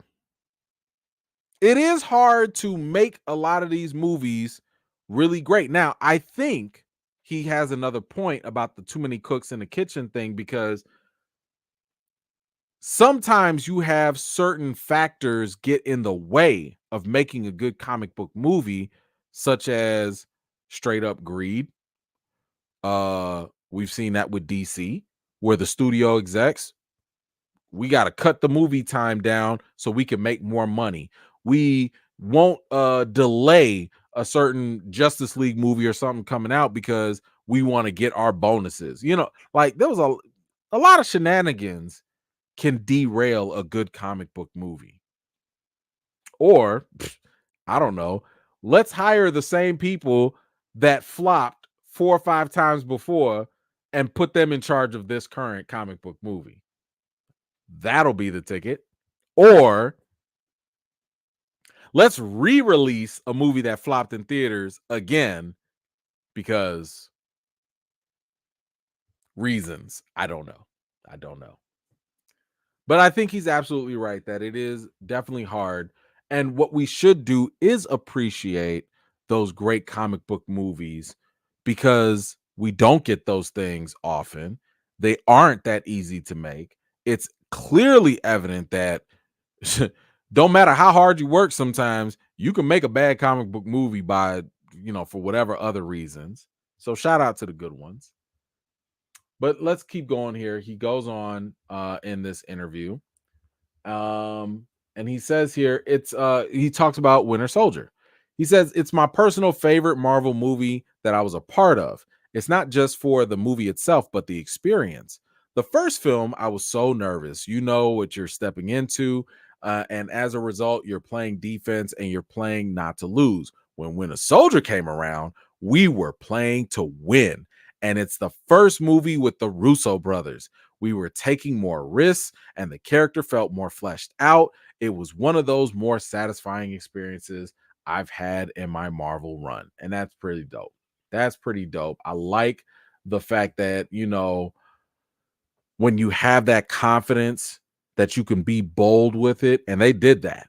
They really did that. Listen, what a time. What a time to be alive when we came fresh off Avengers. Captain America was all right. We introduced it. Wasn't nobody really checking for Cap like that. And then Winter Soldier took us by surprise. Put us all in a chokehold for no reason. I must have seen that movie at least 4 or 5 times. At least. That was a joy to watch. So that's one thing. Now, let's kind of flip it. I told you, that's the state of comic book movies. Because now we had Cap talking about comic book movies, but now we got the Riddler talking too. Paul Dano was recently talking about comic book movies, and they were asking him like, yo, why did these movies fail? What's going on? Blah, blah, blah, right? So he had a couple things to say as well. In this interview, somebody asked him, yo, does that mean that comic book, superhero fatigue is real? He said it's an interesting moment where everybody has to go like, okay, what now? Hopefully from that, somebody either breathes new life into comic book movies or something else blossoms, which is not superheroes. I'm sure there will be some good ones yet to come, but I think it's kind of a welcome moment. Now, I like that perspective. It's a little bit different than what we've heard so far, which is, hey, maybe some of these movies can inspire people to just do better. Now, I've been telling y'all from the jump, you have got to let these studios know when these movies are bad. And the best way you can do that, usually, is when these movies don't get your time and attention and money. When they flop out there, them studios are like, oh my gosh, what do we do? What do we do? We gotta do something different. Yo, don't hire that person no more. Yo, that person that we were gonna have write the sequel, nah, you fired. We gonna get somebody more experienced. Studios will scramble, usually, if they're smart, and get better people in place because they want your money and they want your attention. They want your time. But if y'all sit here rewarding them with mediocre movies, what did I tell you they gonna say in return? Even if the movie's terrible, we made it for the fans. Imagine going to a restaurant and the food is terrible, but you pay for it anyway, and you keep coming back. What you think they're gonna say? We're not here for good taste. We're not here for good food. We're making this for the customer. You the customer. You gonna just keep accepting bad food? At some point, you gotta send it back. At some point, you're gonna have to just not show up and make them work for your money. So it's the same thing with the studios. Stop rewarding mediocre stuff.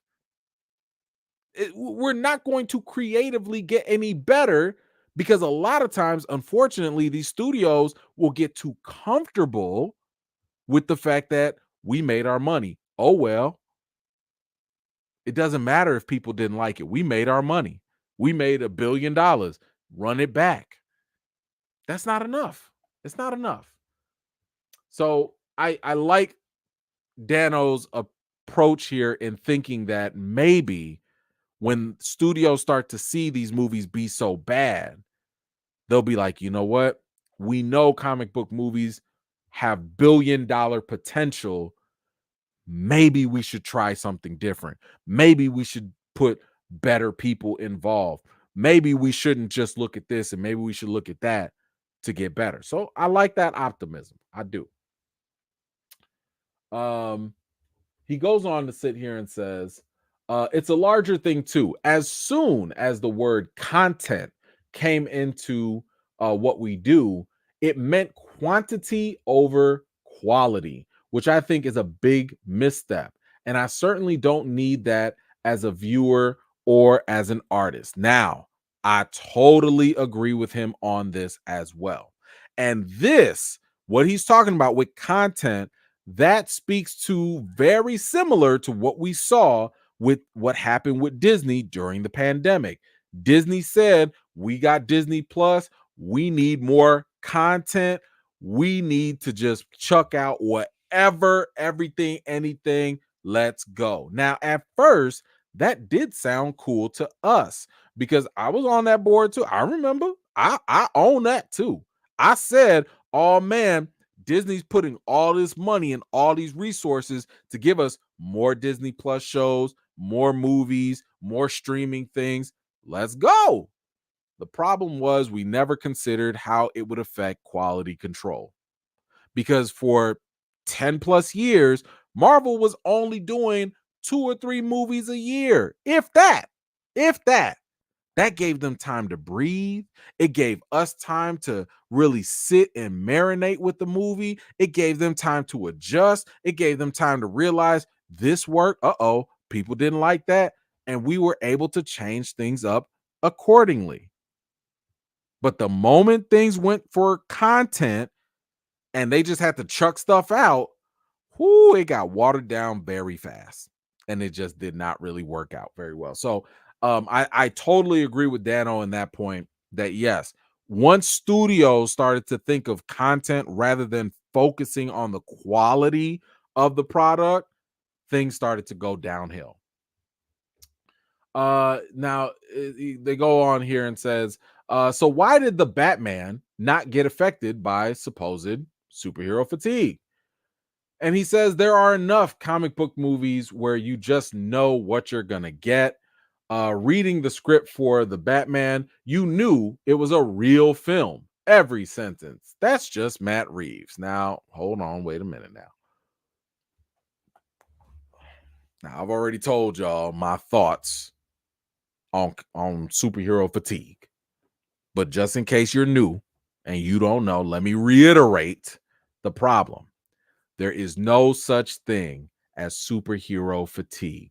There's no such thing as comic book movie fatigue. It does not matter how many movies come out because comic book movies usually make less than 10% of the movies playing in theaters anyway. So it's not a quantity issue. It is always a quality issue. The reason people get tired is because the movies just are not that good. Y'all have never talked about fatigue when the movies are good. Everybody disappeared during No Way Home. Everybody disappeared whenever Avengers Endgame or Into the Spider-Verse or Across the Spider-Verse came out. Everybody was quiet during Guardians of the Galaxy Volume 3. Y'all didn't say a peep about fatigue until Ant-Man came around, then Thor 4, then Morbius, then Madam Web. That's when conveniently this pops its head. So again, it's not a quantity issue because guess what? No one's forcing you to watch everything. So miss me with the quantity. That's not the issue. When things are going great, y'all show up. We all do. So this whole fatigue thing is a fault. It's a hoax. It's a hoax. It's not real at all. Now, when this man came up and brought up the Batman being real, you really just meant that it was good. Now, I like the Batman. I didn't think it was the greatest Batman movie ever. I liked it. I thought it was a solid thing. But nah, it's not because it was real. It's because it was good. And that's okay. When you see a good script and you see a good movie with a good filmmaker, that's it. That's what preserved this movie from being affected from the hoax of superhero fatigue. Now, we got one more person to chime in on this, and that is Bob Iger. Bob Iger, who left Disney, and keep in mind, Bob Iger was around during those golden years of the MCU. Okay. The main thing was he allowed the creative people to be in charge and to do what they needed to do with little to no interference. Okay. He let Kevin Feige cook. I would just say that he hit, Kevin Feige hit more than he missed. All right. In the first 3 phases of the MCU. When Bob Iger left, Bob Chapek came in. Bob Chapek changed the whole architecture, the organizational structure of how things got done. That messed up a lot of the quality control because he demanded and forced Marvel and all the other companies to put more stuff out. Now, we still got a couple exceptions. WandaVision was cool. Loki was cool. Spider-Man No Way Home was cool, but we had a couple misses too. We had some. Y'all watched Hawkeye? I didn't want to, but I did too. Ooh. Like there was some misses out there. Black Widow. Sorry, but didn't work.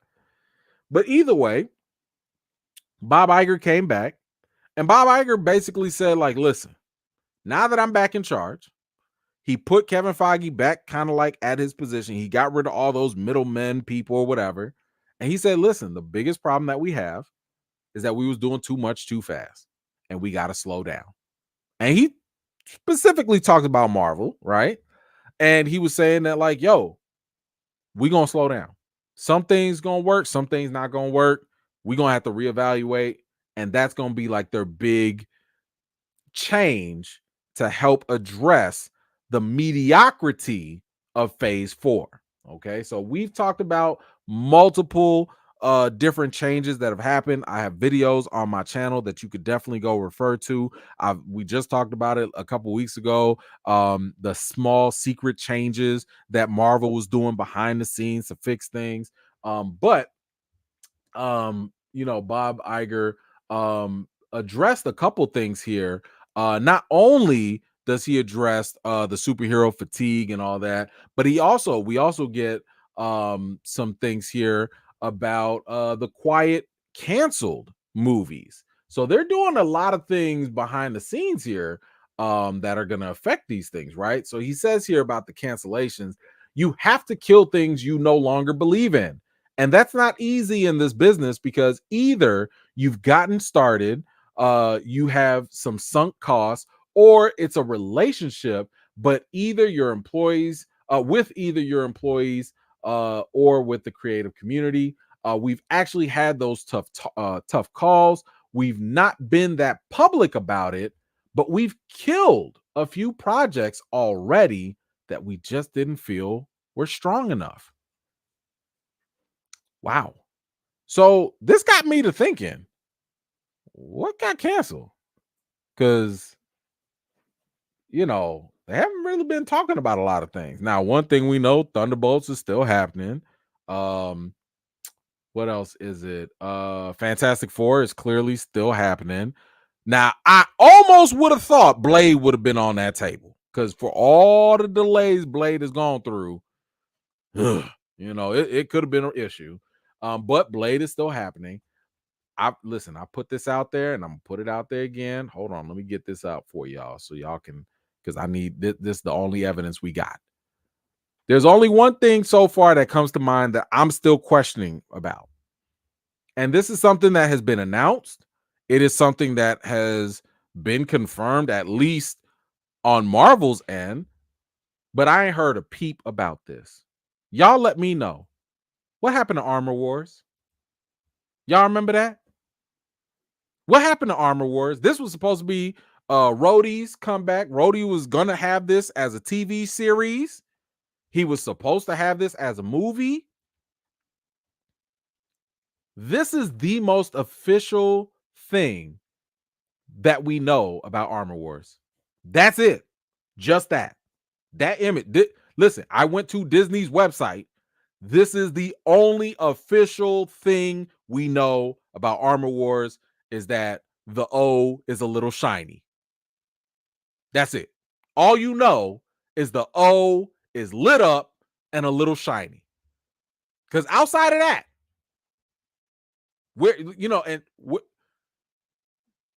Daniel Richmond, Jeff Snyder, Hollywood Reporter, Deadline, Variety, where y'all at? We have heard 11 different rumors about who was going to be Reed Richards for years. We heard every other rumor about Blade. We've heard every other insider scoop about Thunderbolts this and Hulk gonna show up, Hulk not gonna show up. I ain't heard 2 peeps about Armor Wars. Is this done? Is it over? I mean, if it is, it kind of breaks my heart because I don't feel like, of all people, Don Cheadle's an actor that I think deserves the world. This guy, every time he's on anything, uplifts the project because he's a fantastic actor, in my opinion. I was actually kind of looking forward to Armor Wars the moment they said it's not going to be a TV series. We're just going to make it a movie. Listen, honestly, I don't even care if y'all make it a Disney Plus special. Either way, I was happy for the brother, but I haven't heard anything at all, and it makes me worried. Where is Armor Wars? Just, if it's canceled, just say so. If it's not, can we get an update? Can one of y'all listen, comicbook.com, Vulture, Variety, Hawaii, all of y'all big wigs out there, why are you ask the questions? Y'all got the access. They not gonna listen. I'm not gonna get that close to them. Ask the question, where's the Armor Wars? It's messed up. I don't think Ironheart is going to get canceled. I think Ironheart is going to get the same treatment that Echo got. Because I think if I'm not mistaken, they already finished production on it. So I would not be surprised if they drop Ironheart on Disney Plus or on Hulu, whatever, and they just say, here go all 7, 8, 10 episodes. Enjoy. I would not be surprised if they just did that. But I will say that I do like the idea that Iger's like, yo, I'm going to kill some of these projects. They just not working. Now, he gives a little bit more justification for this, so I'm going to read that first before I tell you why I like it. He goes on saying here, spending a lot of time with the creators, watching these films, giving detailed notes in these films, engaging in a respectful process that results in improvement. That's what he's been doing, right? And that right there, I think, is the key difference. Not too long ago, we were talking about Zaslav at WB. And we were talking about how actually, hold on. Let me get one more quote in here. He says, not only do you look at the films that you're making, you look at every part of that process. Who are the directors? Who's being cast? Reading the scripts. I personally watch films 3 to 5 times with the team and just create a culture of excellence and respect, which is really important with the creative community. This is why creators really like Bob Iger, because he actually gets down in the trenches, watches the films, and like goes over, what worked, what didn't work. This is a polar opposite of what we've heard reportedly about David Zaslav over there at WB, who's canceling things like Batgirl, canceling things like, Acme versus Coyote versus Acme or whatever. But at the same time, he greenlit The Flash because it was like the greatest superhero movie he had ever seen or whatever. So this is one of the reasons why I think that I'm okay with Iger potentially killing certain projects, because if you are doing the work, if you are collaborating with the creators and the team, if you're not just sitting in your ivory tower with your $25 million CEO bonus and making these decisions off the numbers alone, I can put a little respect on that. I can listen, I don't know how you sat through Ant-Man 3 4-5 times. I don't know how you did that with Thor 4. Maybe that is why they pay you the big bucks, But if that's what you have to go through in order to really evaluate whether or not a film should get a sequel or not, I'm okay with that, because at the end of the day, this is kind of what we want from our studios. We want them to actually take the time to figure out what works and what did not work to actually give us a better product. I'm okay with this. I'm okay with that. So hopefully, now this does not mean that everything they're gonna put out is gonna be a hit. This does not mean that at all. But hopefully we can get better quality control through this process of the CEO sitting down, actually having a hands-on approach with the creative team and making better decisions. I hope. So not only that, but Bob Iger is a little bit of a genius. I don't know if I've told y'all that, but he had a great idea. He had a brilliant epiphany come by him when asked about superhero fatigue. He said, a lot of people think it's audience fatigue. It's not audience fatigue. They want great films. And if you build it great, they will come. And there are countless examples of that. Some are ours and some are others. Oppenheimer is a great example of that. Just a fantastic film. Focus is really important. We reduce the output of Marvel, both number of films they make and the number of TV shows, and that really becomes critical, but I feel good about the team.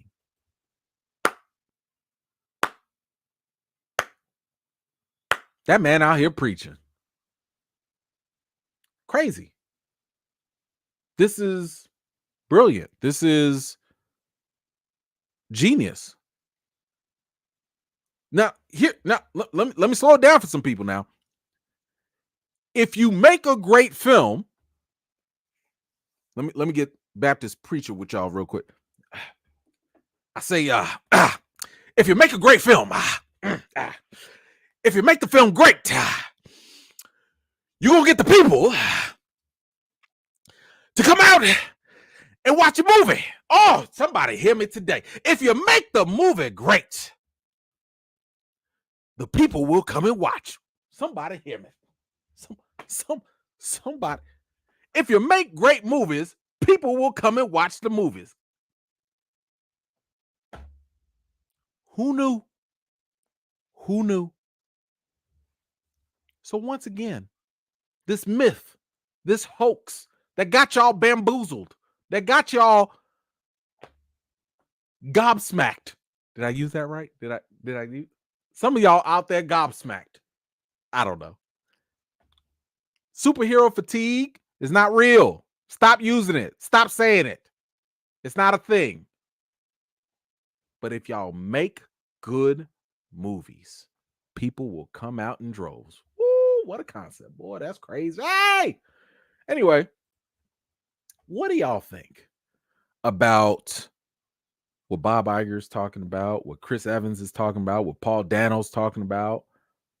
How do you feel about the state of comic book movies right now?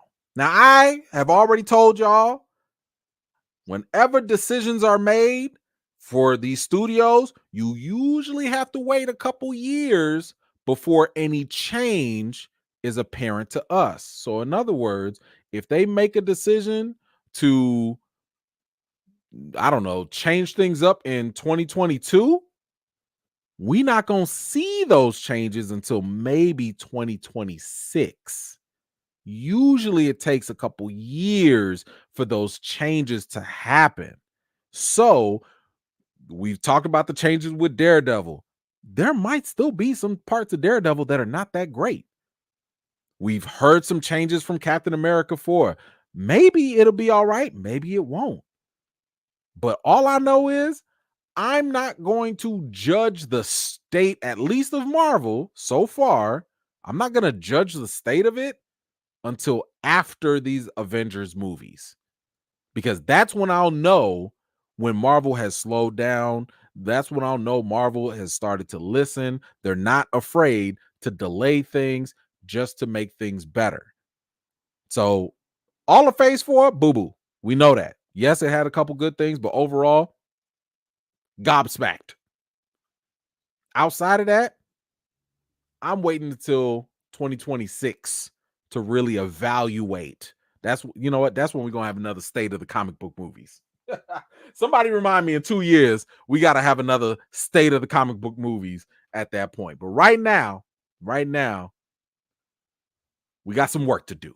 We got some work to do. But y'all let me know what you think in the comments down below. All right, let's go. Oh man, we got a lot. All right, let's go. Oh, hold on. I got some here I need to address. Oh man, hold on. I gotta give some love right back. Thank you so much to Low Key. Low Key, I'm gonna send some love right back to you. Appreciate you for the $25 cash app. She says for its channel support, keeping the lights on, keeping the ad free. Shout out to Low Key. Thank you so much, ma'am. Always appreciate you for that support. JN, what you got? Winter Soldier is top 3 Marvel movie. Easy. Sure. Yeah. I think the argument is definitely easy to be made for sure. JN, again, most directors couldn't make a good comic book movie, and that's actually kind of true. Because unfortunately, a lot of directors, and we're gonna talk about one coming up. A lot of directors have issues with connecting with the content, relating to it, understanding it, and that could be a problem. That could be a problem. So yeah, for sure. Thank you for that. Jan again. And Evans knows all his good projects are Marvel for the most part. Yeah, for the most part. Now he has a couple stinkers. He was in them Fantastic Four movies, so he understands. He understands. Riker, what you got? Finally finished Avatar. I'd give it an 8 out of 10. Okay. Many people probably expected it to be something they couldn't. Also seeing Doom Part 2 tonight. Thoughts on the Shogun, by the way. So I already did a little bit of Shogun earlier in the TV updates. Overall, solid show.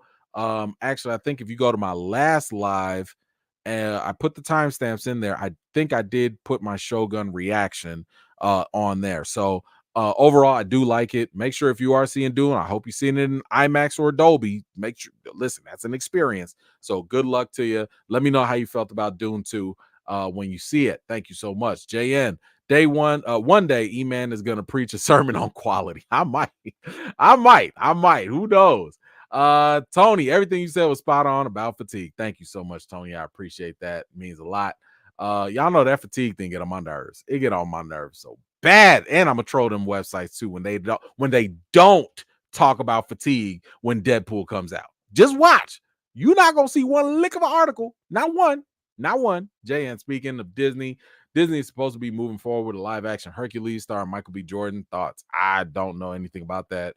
That would sound ridiculous. Like, I hope it's not Michael B. Jordan as Hercules. Like, no, that's I don't know.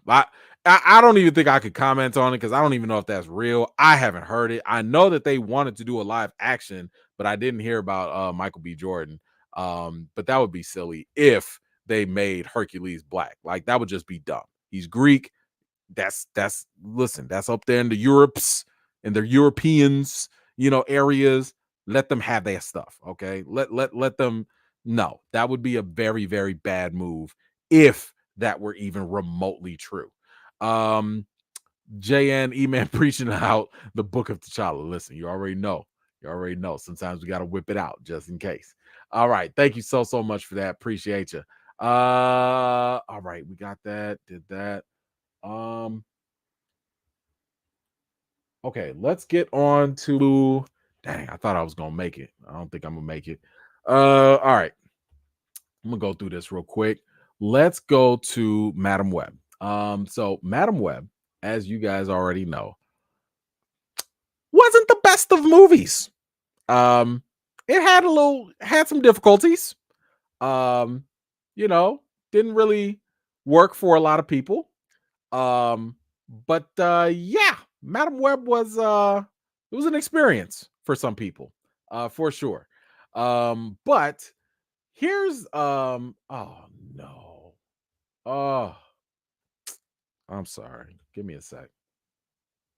Damn, my whole thing just erased. Give me 1 second, y'all. Ugh.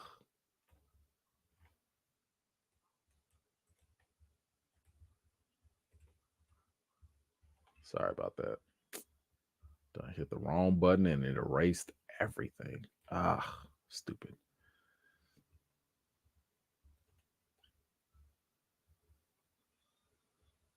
Uh, okay.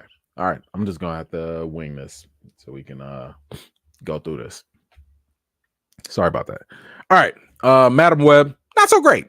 Uh anyway, um recently, in case you haven't seen, Dakota Johnson, the lead actress, she has been having a couple things to say um about the reception of the film. And I thought that these were actually quite refreshing, to hear, especially so early. Now, I've usually told y'all that actors, whenever they are doing a film, they usually have to market the film during and a little bit after, right? Like, you can't go contributing to the failing of the film. So one of the things that ended up happening was Dakota Johnson, she been just very honest lately. Okay. Now, one thing that happened the moment this movie came out, she ended up dropping her agency, I believe, or her reps, because apparently she thought the movie was going to be one thing, and then all of a sudden, not so much. Um, and this was also reported here. Um, Here's what was reported here. It says here, as she previously hinted during the movie's publicity tour, Johnson said the project script about a paramedic with psychic powers was radically changed from what she originally read. Yikes. Yikes. So basically, the Sony folks or whoever it was in charge, they pulled some shenanigans on her. Now, we heard something about this similarly. I think it was gosh, it was the guy Matthew Vaughn. I think when he was there was the Kingsman director, and he was talking about, like, with X-Men, how they bamboozled Halle Berry. They had a script where Storm was supposed to be helping these starving kids in Africa and making it rain and all that stuff, and then by the time the movie came around, that didn't happen. So it's not uncommon, nor is it unheard of, to have these you know I guess studios or producers pull a bait and switch, and just, like, trick these actors into making them think, yeah, it's gonna be this, but then not so much. So here are a couple things that Dakota also said here, and I'll just kind of skim through some of this. But she said about Madam Web, it was definitely an experience for me to make that movie. I have never done anything like it before. I probably will never do anything like it again because I don't make sense in that world. And I know that now. Wow. Wow. Like, I really respect her honesty. I really do. She said, I ain't gonna do this mess no more. Listen, it's one thing to kind of, like, go through a comic book movie and let's just say it didn't work out. I mean, listen, people been part of flops before and then they just come back. They it's like, listen, it happens. Chris Evans was just talking about how he been part of movies that wasn't all that successful. And then what happened? At some point, you live long enough to come back and do better. Michael B. Jordan, he was in that Boo Boo Fantastic Four movie that did nobody care for. And then what happened? Came back as Killmonger, and he did a great job, right? So yeah, I'm a little sad that she's like, I'm never gonna do it again. But then again, if we're being honest, like, was anybody really checking for Dakota Johnson in comic book movies? Eh, so but I feel bad that that was her experience. I feel bad that clearly she was bamboozled into this movie. and that she's at this point where she's kind of like, yeah, not gonna do that no more. Um, let's see. Let's go on. What else she says? But sometimes in this industry, you sign on to something and it's one thing, and then as you're making it, it becomes completely a completely different thing, and you're like, wait, what? But it was a real learning experience. And of course, it's not nice to be a part of something that's ripped to shreds, but I can't say that I don't understand. She goes on to say here, it's so hard to get movies made. And in these big movies that get made, it's even starting to happen with the little ones. Decisions are being made by committees, and art does not do well when it's made by a committee. Films are made by a filmmaker and a team of artists around them. You cannot make art based off of numbers and algorithms. That's a shot at AI. My feeling has been for a long time that audiences are extremely smart and executives have to start believing that they're not. Or, I'm sorry, and executives have started to believe that audiences are not that smart. Audiences will always be able to sniff out BS. Woo! Okay, Dakota. Okay. Listen, she talking that talk now. I like that. She's right. She is totally right. I mean, we just talked about with Bob Iger sitting down with his team and with the creatives involved to figure out what works, what doesn't work. That's ideal. Yes, the movies, good movies, are made from a filmmaker and a team around that filmmaker. Good writers, good, cinematographers, good sound people, all of that, good music. That's the way you can make a good movie. And man, if you can get the CEO of the studio on the ground level as well, that's a great mixture. I like that process, right? Like, I feel like it increases your odds of getting a good product. And I think she's absolutely right. If you sit here and only make decisions because this movie made some good money or the algorithm says this and that, nah, man. It ain't about the views. It ain't about the dollars. It ain't about, no, that's not what it's about. It should be, given the fact that, like, yo, you have an artist, you have people with vision, you have people that understand the story, the characters, etc. That's what's going to be the difference. Because at the end of the day, we are going to know the difference as an audience. We're going to know, yo, this thing feels generic. Yo, this thing feels like a movie I've already seen before. We see stuff like that all the time. But when we get something new, fresh, original, different, man, that's when we be like, yo, this movie right here, right? So Dakota goes on, I like this here. She also joked about the stories that would come out after this interview, and she was like Dakota Johnson breaks her silence on Madam Web's effing box office failure, the actress said with a laugh. It's like, no, I'm not breaking any silence. I'm just talking. I am totally gonna label this video Dakota Johnson breaks her silence on the Madam Web box office failure. Yes, I'm going to label that because that is what it is. You know, she could just be talking, but listen, she didn't have to. She didn't have to say all this. She could have played the typical role of most actors who are still under contract to promote the movie and just be like, "Oh no, no, no, this is great. Oh no, this was so original. No, this was I love my character." She could have done all that. But she was just like, "Nah, nah, this not this. I ain't coming back." I love that. And by the way, in case y'all missed it, I didn't see the whole thing, but Sydney Sweeney, she was also on Saturday Night Live, and she also poked fun at this at the movie too. And she said here, you've seen me in Anyone But You and your Euphoria. You definitely did not see me in Madam Web. Yikes. I love this. I don't think I've ever seen actors still under contract poking this much fun at movies that's still in theaters. Like, usually you gotta wait. Usually you gotta wait a couple months. You gotta wait till it hit DVD at least. But I like this. I like this. I like how it's coming from both of them. I like how both of them are like, nah, this movie right here, we understand. It ain't it. We get it. Nope. Thanks, but no thanks. I love it. I love it. I love it. Anyway, y'all let me know, what did you think about Dakota Johnson and Sydney Sweeney, just talking they talk about this movie and the poor reception, whatever you think, let me know in the comments down below. All right. Tony, what you got? I never understand why you would hire a theme park guy to run your studios beyond me, like Kevin T for Warner Brothers and Bob Chapek for Disney. I'll tell you why.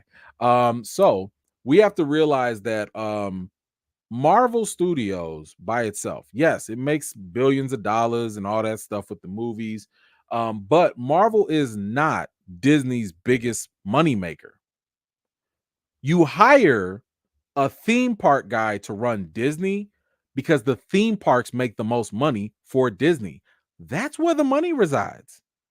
The big money for Disney is not ABC, ESPN, Marvel, Lucasfilm. Those things make up like maybe 10-12%. It's the theme parks. Have you had to pay for a visit to a theme park? I took my family and it almost cost me 2 cars. That, what? Disney park theme rides, the tickets, the stay, the hotel stay, you gonna pay a lot. You paying stacks. I remember sitting here taking my family, and I was like, okay, it costs us a couple stacks just to be here. And when I went to just one park, not all of, just one of the parks, and it was full of other families, I was like, 10, 20, 30, 40. Oh, they made $1 billion today. They had to have made $1 billion just today. So yeah, that's why. And Bob Chapek, even though he wasn't good on the entertainment side, he was good on the theme park side.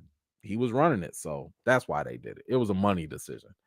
Ryga, what you got? I'm seeing Dune on the biggest IMAX screen in US. Yes. Yes, that's what you gotta do. Thank you so much. Thank you. Jay, what you got? The way Dakota Johnson talks about making a different movie than the one she signed up for, I kind of get the sense that was the case with the Baywatch movie, particularly from Alexandria Daddario's point of view. So I didn't hear what she had said about it, but I wouldn't be surprised. This happens, unfortunately. This is a crazy thing that happens in the industry. I don't know why, but it does. It's wild to me. But yeah, they will continuously just bamboozle people, which is kind of sad, because I feel like it just kind of puts a bad stain on the studios end, because it's kind of like, you don't think them actors are gonna be like, yeah, don't work with them folks. Oh, they trying to hire you for something? Yeah, don't do that, because they're gonna trick you into something else. So yeah, it is not a good look. I don't know why they do that. But it is what it is. So thank you so much for that. Really appreciate you. All right, give me 1 second here, guys. I apologize. This is super unprofessional. But I do need to take a very, very quick break. It won't take me too long. Give me about like two, like just bathroom break, whatever you want to call it. So I will be right back. We're gonna get to our last 2 topics. We got to talk about Deadpool, and then we got to talk about Zack Snyder. So just give me 1 second. I will be right back. Right back.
Okay, sorry about that, guys. Had to get some stuff regulated there.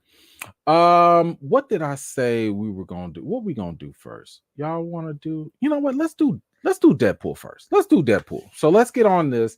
Deadpool 3, probably one of my highest uh anticipated movies of this year.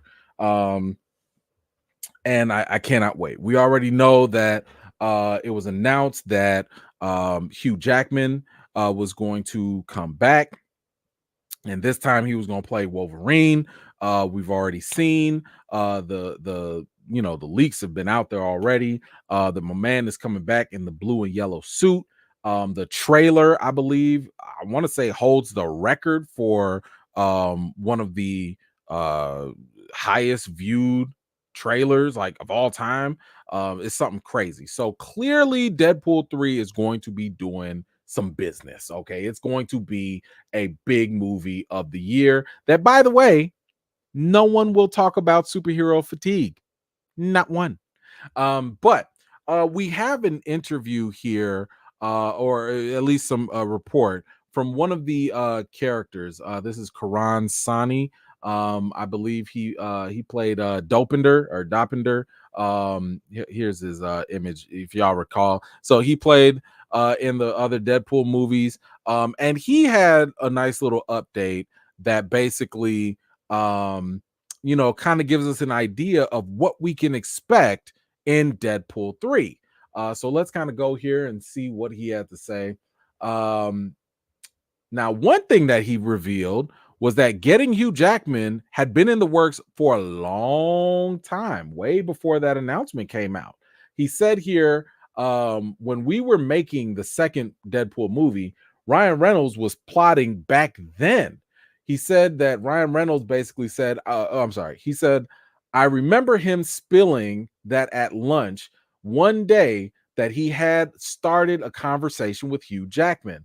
I remember him saying people are going to flip out. Then the studio got sold to Disney and a lot of other stuff happened. But of course, Ryan followed through because it was dream casting. Wow. So that's actually pretty cool little behind the scenes knowledge that now um uh Ryan Reynolds, now we know that he had already been trying to get Hugh Jackman to come to Deadpool for a long time. And if they're saying here that this was um uh before Disney bought Fox, that happened in what, 2018, 2019, around that time. So yeah, that means that, man, they were sitting on this secret for what, 4 or 5 years? That's dope. That's dope. And I'm just more impressed with Ryan Reynolds' ability to keep that under wraps, right? Keep in mind, he also kept under wraps Brad Pitt showing up in Deadpool 2. So this gives me a nice bit of confirmation that I can trust Ryan Reynolds with this property. Now, I do not think that Deadpool 3 is going to be the greatest movie in comic book history. I don't think that. All I'm expecting is for it to just be fun and entertaining and not be Thor 4. I know that's a low bar, but just don't be Thor 4. If you can keep the same energy that you did with the other Deadpool movies, I'll be happy. I'll be happy with that. So I think that that was very cool that they were able to keep that secret for so long at the time and allow us to actually enjoy it. Because what have I been saying after that first Deadpool trailer? I don't need to see no more. I don't need to see no more footage. I don't need to see no more information. I pray we get no more leaks at all. And I'm talking about all them insiders. This is not something y'all need to spoil. This don't sit here and say, oh, Dr. Doom gonna show up. Oh, Magneto. Don't please, insiders, rumor people, leakers. It's not worth it. It's not worth it. Half of y'all not even making money off of these things. You're just doing it for the clicks. And I'm not saying to hate on the game or nothing, but I'm saying let us have something, please. Like, please let us have something. Let this one movie be the anti Doctor Strange 2. Like, just let us have this. And if you hear what goes on in this interview, you'll see what I'm talking about. Because, and I hope I'm saying this right. I don't know. Sony, whatever. He goes on to say here, this new MCU version is ultra secretive. There are a lot of surprises, adding, let's just say a lot of people traveled to London. Now, earlier they did say Variety confirmed in July that Jennifer Garner is going to come back as Elektra. I don't care nothing about that. What I care about is whatever Ryan Reynolds, the fact that Ryan Reynolds back then knew that we would lose our collective minds when Hugh Jackman would come back. And he was able to hold that as a secret for years and was able to deliver that. I mean, I still remember when we sat here and watched that trailer and he just had Hugh walking in the background. I trust this movie to surprise us and give us so much fun stuff that it's probably going to hit 1 billion, because the surprises that they're going to show are probably going to make you want to go back to the movie to be like, did I just see? So this only gets me more excited.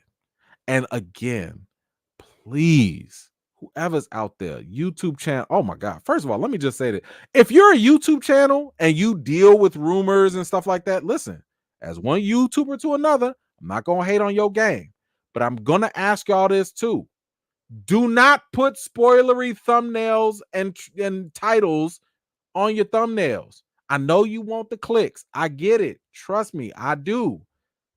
But we can't unsee your thumbnail.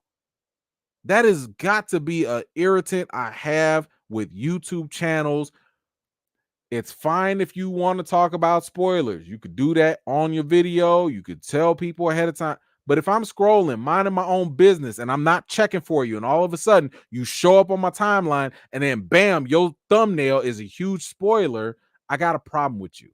Like, I might report your channel because it's inconsiderate. It's not something people can look for. It's not something people can block. That whole idea of, well, just stay off the internet is insanely stupid. Stop saying stuff like that. I hate it when people say stop using the internet. You live in 2024. The internet is a part of our lives. That's not even remotely a possibility for the average person. Take responsibility and just stop spoiling stuff, because at the end of the day, you just want a couple extra clicks. Just stop. It takes less effort for you to just do that. Just be creative. Just do that, please. So anyway, I can't wait for Deadpool and Wolverine. The fact that, my man here is confirming that we got more surprises, more things that are coming. I hope and pray these things get preserved and kept under tight lock and key. I cannot wait for it, because every time we get surprised with stuff, it works out. When Luke showed up in Mandalorian, man, what a great surprise. Not a single leak was dropped, and everyone had a great time with that. So I think if we could do the same thing here, and if the trailers don't spoil stuff as well, we'll be in good shape. But y'all let me know, how do you feel about my man's confirmation of the surprises, and how Ryan Reynolds was holding everything down. Y'all let me know. Oh wait, hold on. Wait. There was one more thing. I almost signed off with Deadpool. There was one more thing. Now, this is a rumor. It's a rumor, but I think it's also an important one for Deadpool 3. It says here Deadpool and Wolverine will reportedly do some reshoots in May ahead of its release in July. Let me tell you something.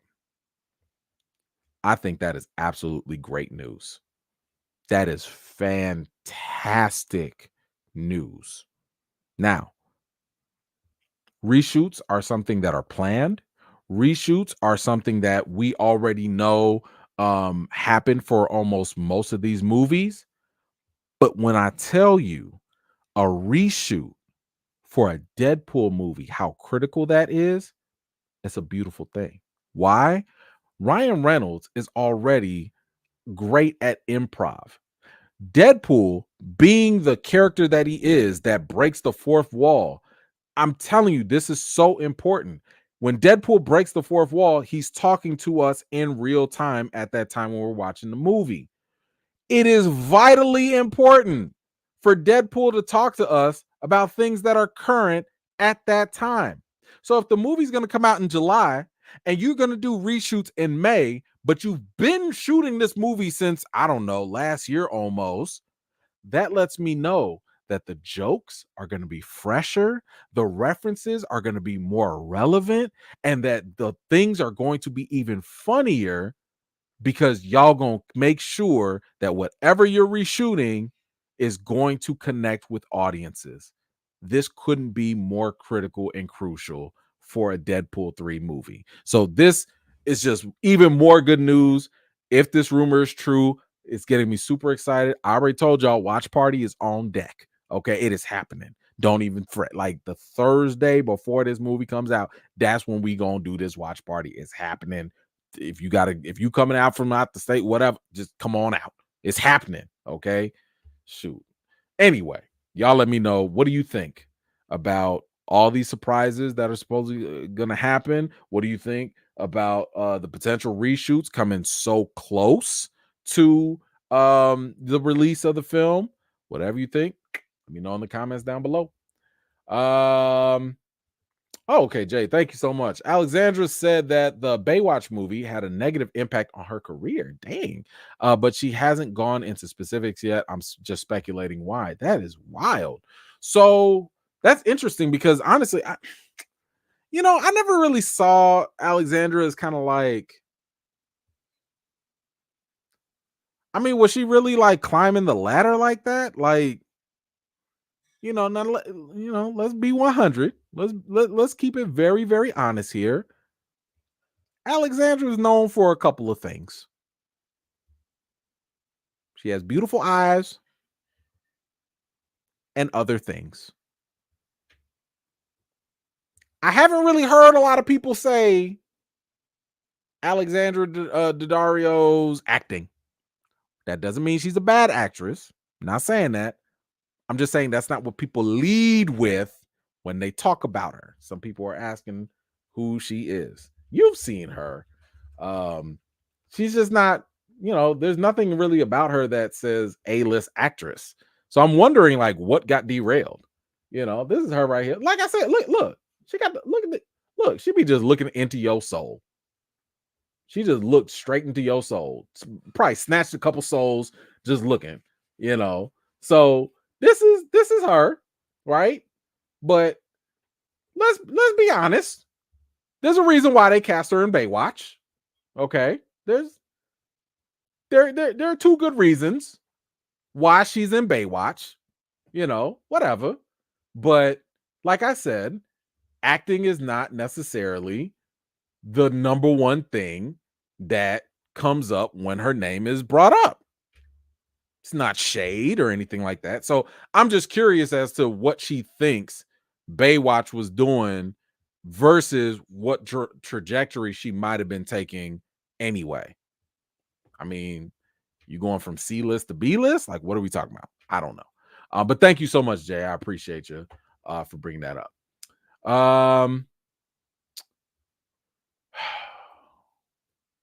Let's get to the last topics.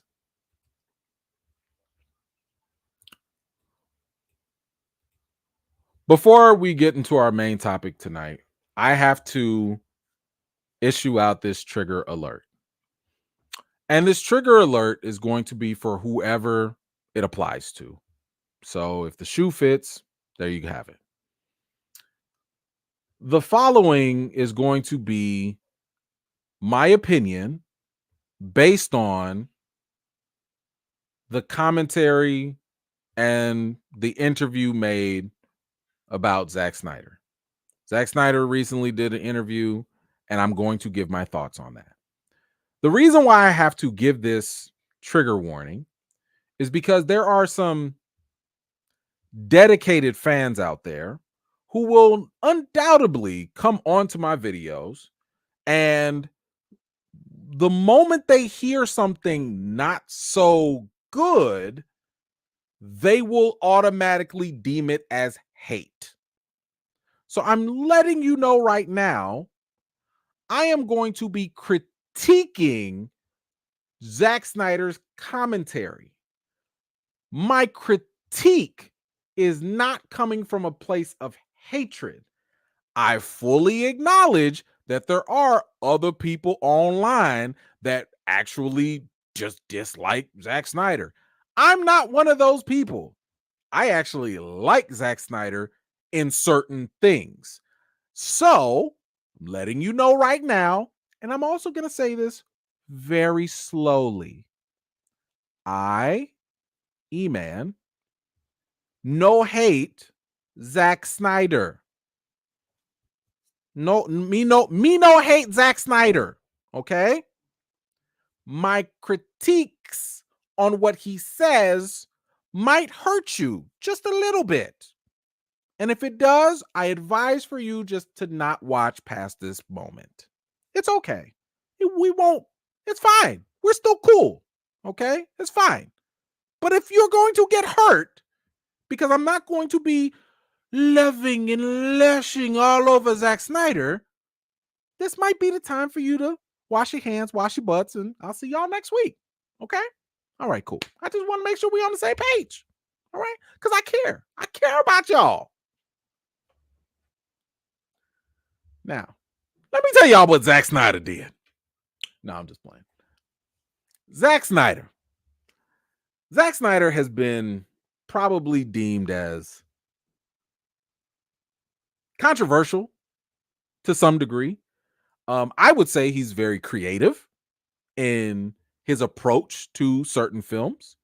Let me be very clear. There are a couple films that I absolutely adore from Zack Snyder. Dawn of the Dead. I think it's one of my favorite zombie movies. Like, period. It is one of my favorite all-time zombie movies.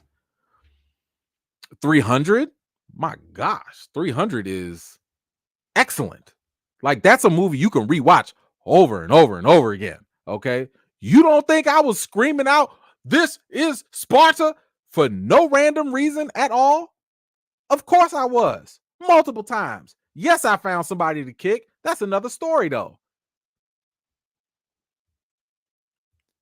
So Zack Snyder, to me, is a very, very talented director. Even Army of the Dead. I enjoyed Army of the Dead too.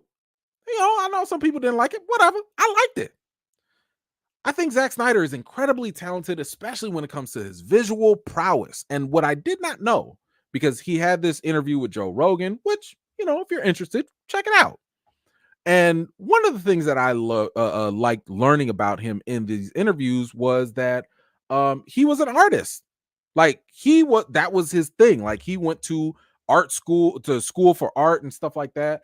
And I thought that was actually pretty interesting to learn. And that probably explains a lot behind why he's so good visually when it comes to his films. Now, with that said, Zack Snyder also made, he was given the keys to the kingdom when it came to DC. And he was pretty much spearheading the DCEU. He was pretty much in charge of the vision and the direction of where they were going to go, right? At that time, he was DC's answer to Marvel's Joss Whedon and Avengers and how they were kind of taking off. All right. He gave us Man of Steel, which was good. There were a couple things I had issues with, but overall, the casting of Henry Cavill, solid. I liked it. Henry Cavill is a great Superman. Movie, like I said, might have came with some mixed reviews, but whatever. I liked it overall. And then came Batman v Superman. And in Batman v Superman, we had some challenges. Now, I'm going to exclude the studio interference. So we're going to take that out of the equation. The studio interference gave us the boo-boo theatrical version, which was trash. It was just trash. And then we got the infamous, well, not yet, but we got the extended Snyder cut. This is the pre-Snyder cut of Batman v Superman, the ultimate super edition, whatever you want to call it. And that was better, right? Granted, when you have trash and you just have a cohesive story, obviously that's better. It was better, right? Now, Batman v Superman still had its own issues. I'm not going to go into that because I already put up my trigger warning. But one of the positive things about Batman v Superman was Ben Affleck's Batman. His version of Batman was definitely more ruthless, was more aggressive, and it was definitely a part of Batman that we had never seen before.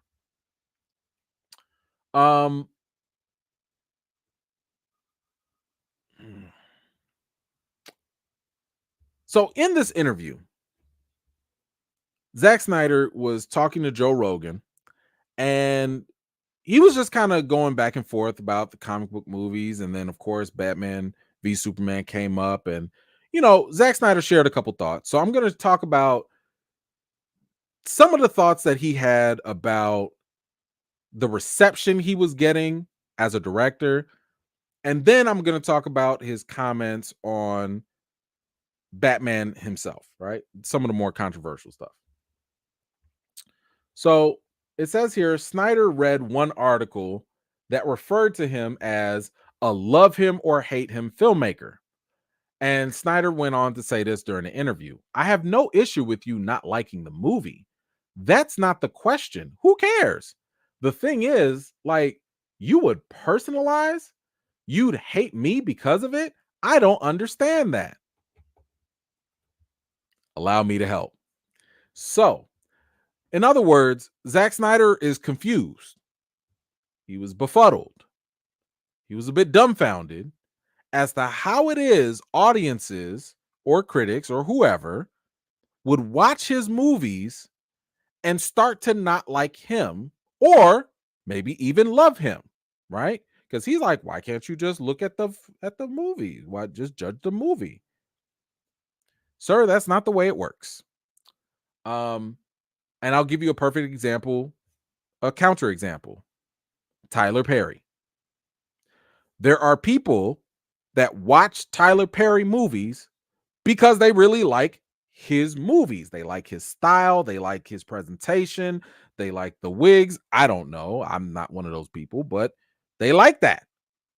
And then there are people that don't watch Tyler Perry movies because they don't like his style and they don't like the wigs and they don't like all those other things. So at some point, the art and the artist become one in the mind of the person. That's all. That's not a good thing. It's not a bad thing. It's just what it is.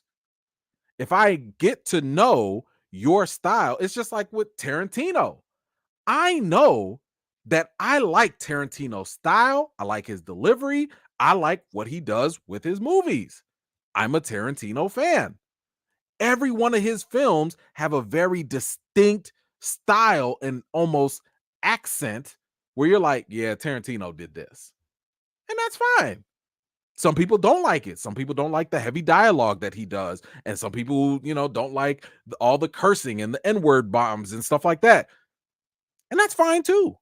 So for Zack Snyder, he has to kind of understand his movies have a certain vibe to them. This is one of the reasons why his following is so passionate, because he connects with them in a certain way. And I'm sorry, if you connect to people one way, you don't think that the polar opposite might happen as well? There are some people that just kind of get turned off by the things that he does. Now we'll get a little bit deeper into that, but I did want to kind of he's not going to watch this, but for the people that do watch it that are kind of like confused just like him, that's why we associate the art with the artist. That happens. But he goes on here, and I think that this kind of illustrates a little bit more into Zack Snyder's mindset. He goes on here to talk about comic book fandom, and now he's switched to the conversation about Batman, right? And how he talked about how the studios were giving him a hard time with the rating of Batman v Superman, all because they just didn't like the idea of Batman fighting Superman. He's like, but the movie is Batman v Superman. Like, what do you think it's going to be? Like, they're going to fight, So that again, it's an interesting interview. So definitely check that out. But he's going to talk about the reaction of fandom whenever he goes into his approach to certain comic book characters and stories. Now, this has also been a critique of mine, but I want you to hear it from him, and then I'll share where I come in on this. So he says, for those guys, those passionate fans and stuff, it's not just a movie. And so on some level, you have to acknowledge that this is their religion and they feel strongly about it. But hey, it's my religion too. Snyder said that he tends to get in trouble with comic book fans because I do take a deconstructive point of view because I care. I want to take superheroes apart. So he goes on here to say, people are always like, Batman can't kill. So Batman can't kill is canon. And I'm like, okay, well, the first thing I want to do when you say that is I want to see what happens. And they go, well, don't put him in a situation where he has to kill someone. I'm like, well, that's just like you're protecting your God in a weird way, right? You're making your God irrelevant.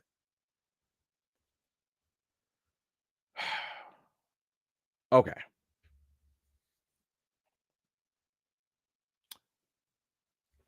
Let me go into this a little more because he does expand on this a little bit, and then I'll point out something.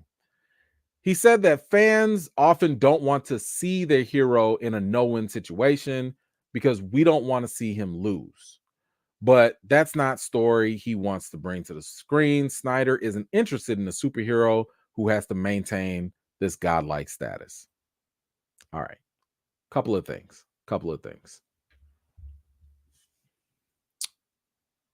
Zack Snyder is correct that when it comes to canon, the idea of certain characters, fans do get very protective of that, right?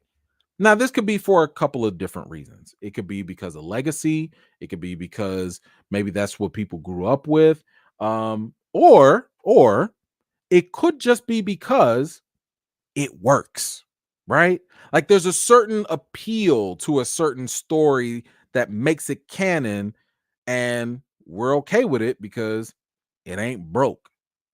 But as you just heard him say, he likes to deconstruct these things.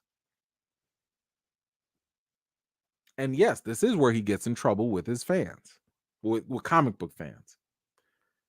But this is where I have an issue with his approach because it's more of an issue of him not understanding the position that he was in and the timing that he came in. There's nothing wrong with deconstructing a superhero or even canon. That's okay to do that.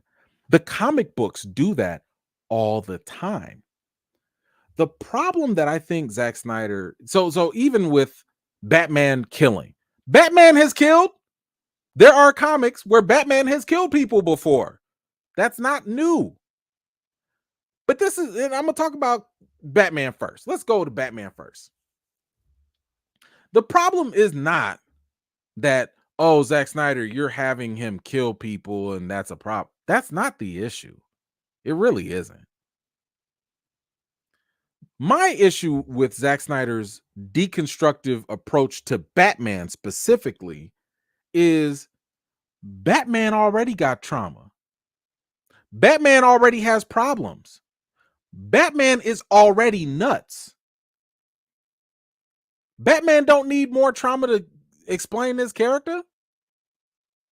You already have a guy who dresses up as a bat and stalks people at night and beats up people in the face and then tells them to talk, all because of childhood trauma, all because he can't get over his parents' death.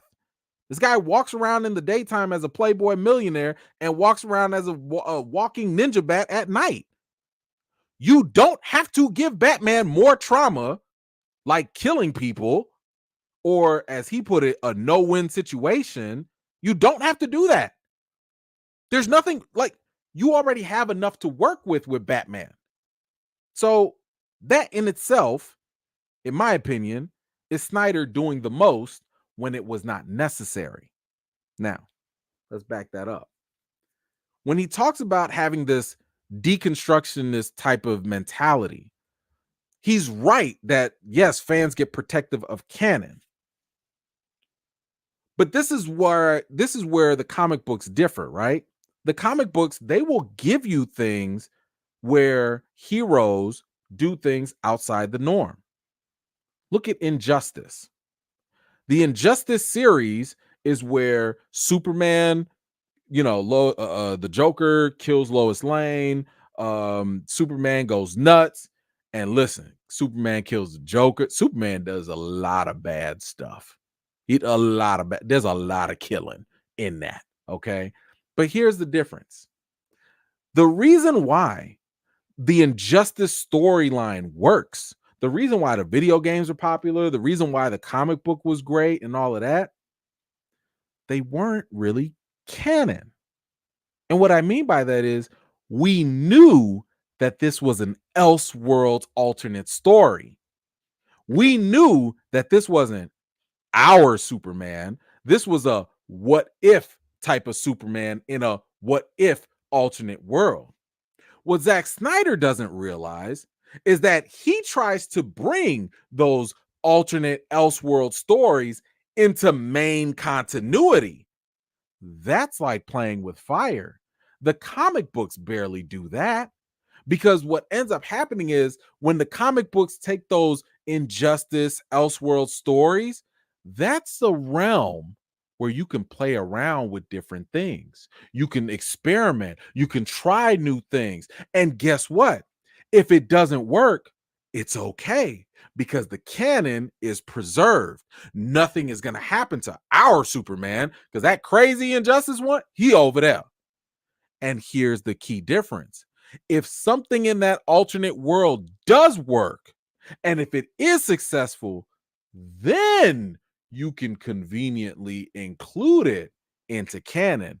Perfect example, Miles Morales. When Miles Morales came around, he wasn't canon. He wasn't the main Spider-Man. He was a Spider-Man from an alternate universe in a different reality. He was an experiment. They wanted to see, will people be all right with a black Spider-Man? Let's find out. And as he became more popular, as that momentum started to gain, they was like, you know what? If y'all cool with it, we gonna bring him into the main story. And now Miles is canon. So this is what I'm saying. Zack Snyder's approach to deconstruct stuff works great if it's not canon. And this is why this was a problem for him within the DCU. You have to think about what the DCU was and what they were trying to do at that time. Again, remember, they were trying to be a response to Marvel, who was coming out with Avengers and they were making $1 billion and all of that. Y'all didn't even have a canon established yet. You didn't even have a canon established. We didn't know what we knew Superman at that time, and he already was on shaky ground with what he had to do with Zod. People was already having issues with that. Then you bring in a brand new, different Batman that we knew nothing about, and then you have this other Batman subverting our expectations, doing a lot of wild stuff. Shout out to the warehouse scene. That was a great scene. But you're doing things that are outside of the canon, and you haven't even established the DCEU canon yet. In other words, people knew the Nolan Batman. We had time to marinate with that Nolan Batman. That was fine. It was cool. It was established. It fit within what we at least hoped for within that iteration of Batman. Zack Snyder came in with some elseworld, alt-world type of stuff that main audiences were not accustomed to. I knew that he was drawn from Frank Miller's Dark Knight. I knew that as a comic reader. I know that, but that did not gel with main audiences that are like, "Ooh, we're getting a new cinematic franchise. We're getting a new Batman. Let's go." No, you can't be in that position of starting a cinematic new chapter or new franchise and kick it off with alternate stuff. That's not going to work. That's like James Gunn right now trying to start off the DCU and starting it off with Injustice. It wouldn't make sense. If he started off the DCU with Superman killing Joker and going on a rampage and killing folks and stuff, people would not be well receiving that. Now, comic fans, people that are aware of that, they'd be like, okay, we're in Injustice now. But if you're trying to start a fresh new cinematic series, you have to establish your canon first. Let me give you a better idea of what I'm talking about. If Marvel wanted to give you an evil Iron Man, they could do that now. If they wanted to give you a Tony Stark that was evil, corrupt, and all of that, they could do that now. Why? Because they already gave you 10 years of what normal Iron Man would be like. You already got your 10 years with a good Tony Stark, and you have that canon right there. But if an evil's, Iron Man came around, you'd be like, oh, what's this new thing? You'd be a little more receptive to that. But you can't just kick off the MCU with an evil Iron Man. You'd be like, yo, what the heck is going on? Why is Iron Man? This ain't the Iron Man we know. Why is Tony what? What? So this is what Zack Snyder completely missed. This is what he doesn't understand. This is why I've always said best things for Zack Snyder to do are those off panel type of crazy alternate stories that are not canon, because no expectations will be attached. He can have the freedom to do whatever he wants, and nobody's expectations of what these stories should be will be violated. So his thoughts here on Batman were problematic because, sir, you had the obligation to start and give us a canon Batman, even if he was rougher, even if he was jacked, that's fine. But you already went and did too much too fast in a different direction that main casual audiences were not ready for. You have to set the foundation first before you start doing alternate stuff. Yes, Batman is a well-known entity, a good property. We get that. But still, people were going in thinking Batman, Superman, you got to give us the baseline first before you go off track. So anyway, that was Zack Snyder's approach with this whole thing with Batman. Personally, I think that his approach does not work if you're doing certain things that are canon. If he's doing something else, maybe. But you guys let me know. What did you think about his comments? Do you think that he was off with it? Maybe you think he was on point. Whatever you think, let me know your thoughts in the comments down below.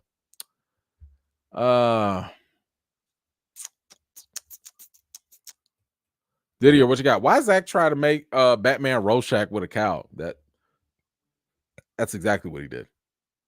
That's exactly it. Exactly what he did. Thank you for that. Hold on one second. Get my daughter, make sure she's all good here.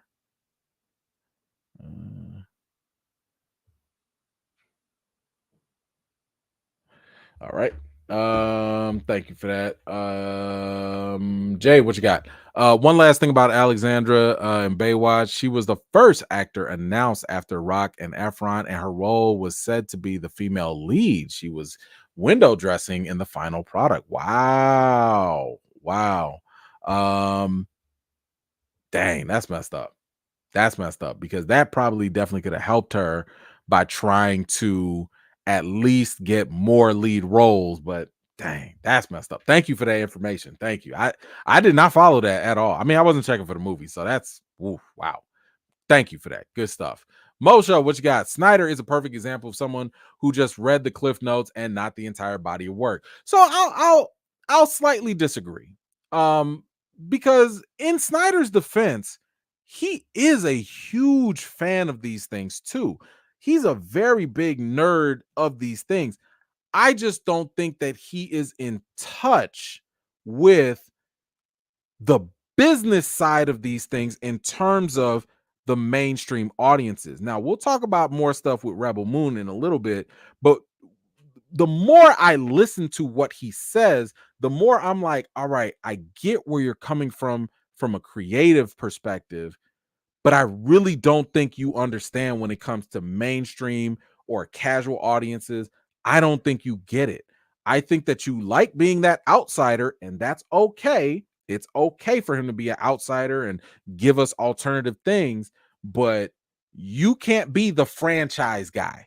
You can't be the guy that's going to bring general audiences together. And let's be honest, that's where the real money resides with these comic book movies. He's that alternate universe guy. He's that guy of, oh, if you wanted to give him Injustice, let him do Injustice. He could do that. If you wanted to give him the Dark Knight, granted, I'm good on that. I don't really want him to do it. But if he did it, that would be where he could flourish. But yeah, you cannot give him mainstream stuff. That's not his forte. He's that alternate guy.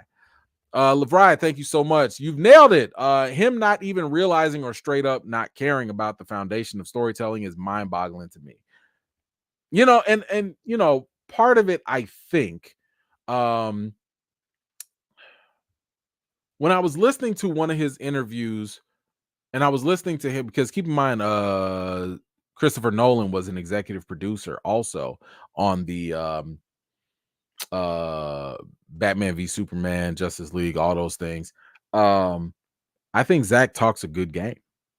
Zach talks a very, very good game. Like if you're an executive, and I'm not saying this is Christopher Nolan, but I remember how Nolan said in an interview that Zach talked him into a lot of stuff.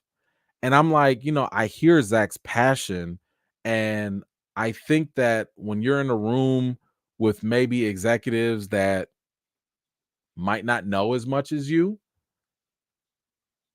they'll just be like, okay, he sounds good. Sounds good. And I don't think that they know enough to push back on certain things in a productive way. They just let them cook. And some things got burned. So, and listen, sometimes people like that. Um,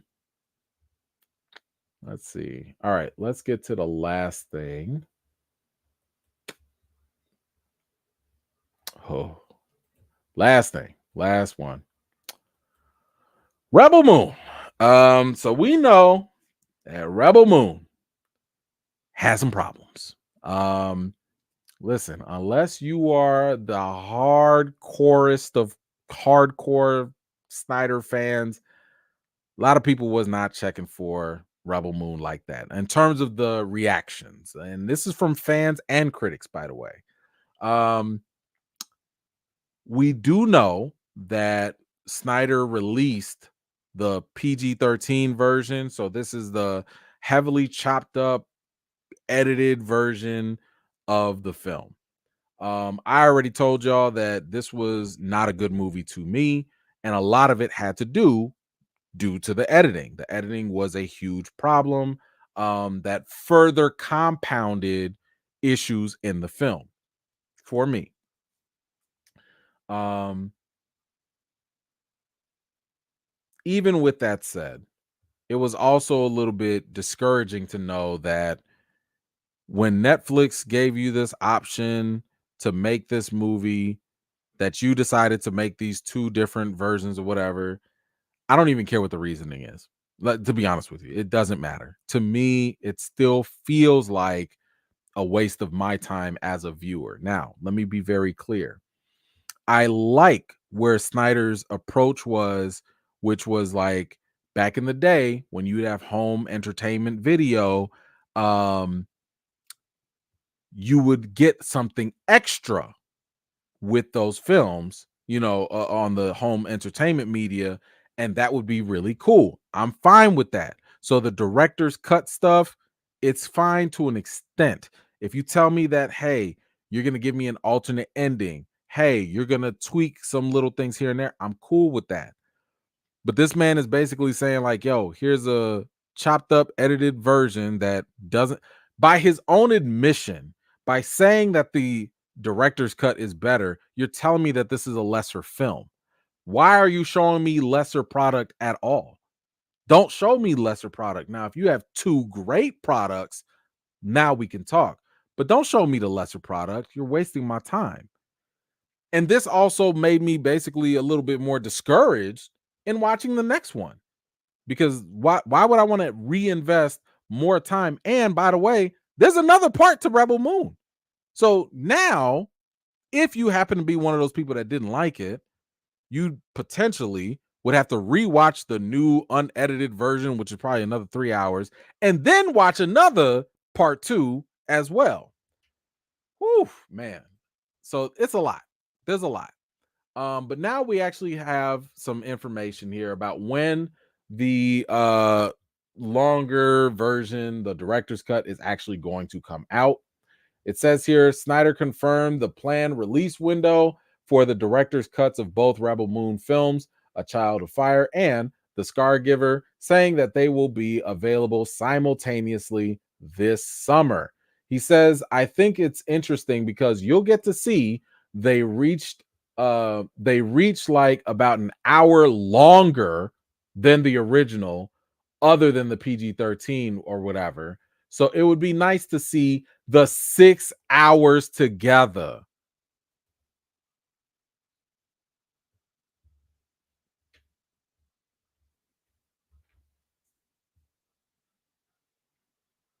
This is the definition of too much, because it's not 6 hours. It's really almost 9 hours that you're demanding, especially if we sat here and watched your other edited version. So you want me to go watch the director's version, which is 3 hours, and then another version that, by the way, is there a director's cut of that too? Did we talk about, like, has anyone asked that question? Has anyone asked, hey, the second part, Scargiver, is that another version that's not really as good and you're just holding back another super secret 4 hour version of that? I want him to respect our time. I get it. If you're a fan out there, trust me, I understand you like everything and anything that Zack Snyder gives. And again, I like Zack Snyder, but I need him to respect our time. I'm not saying you shouldn't have 3 hour movies. I'm not saying that. But I'm saying if you're going to work very hard on a project, just give us the best thing that you have. And then if you want to give us something equally as good, you can give us that as well. Don't be giving us lesser products just to hype us up and propel your other product. I feel like it feels insulting. I know he wants it to come off as a positive for fans, but it's hurting more than helping, in my opinion. And I would give an actual example of how this is hurtful. Not to me, not just to me, but I think it also hurts the people that are involved. Okay. So, the main actress, Sophia Boutella, who I like her. She is so good. Listen, she might not be the strongest actress, but you know what? She can do physical action scenes so well. She has a background as a dancer. I personally like her in a lot of the films that she has been in. She was in Atomic Blonde, liked her in that. And personally, I thought she should have been cast as the ballerina for the John Wick spinoff, but whatever. But um she had some issues with this film as well. Not per se, but the effects of it. So she goes on here and she says here, and this is about the reception, the bad reviews that it got. She said, I always thought that I was fully armed to take on those punches. And then I read the critics that came down on Rebel Moon, and it really affected me. I'm just going to be honest about it. I feel like I'm carrying it for everybody that cared so much about this project. And that's what affected me, not the way I look. If anything, I've been pretty lucky, and people like my work in it. But the movie was criticized. Um, so listen, Zach, what are you doing? You're putting out a product that you admit is subpar and inferior to your other final version, and that's coming with the inherent risk that it could affect the people that work on your films with you. And it clearly did. You made a product that was poorly edited and it was just not well received by most people. And now your lead actress is dealing with the trauma of the negative reviews and backlash. Now, maybe the extended cut is better. Maybe it's going to get higher reviews. But was it worth it? Is it worth that, putting out a subpar inferior product? Is it worth the fact that not just Sophia, but maybe other people on the cast and crew, maybe they got affected too?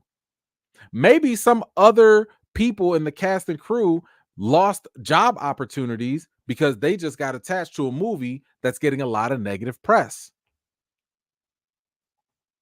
Is it really worth it at that point?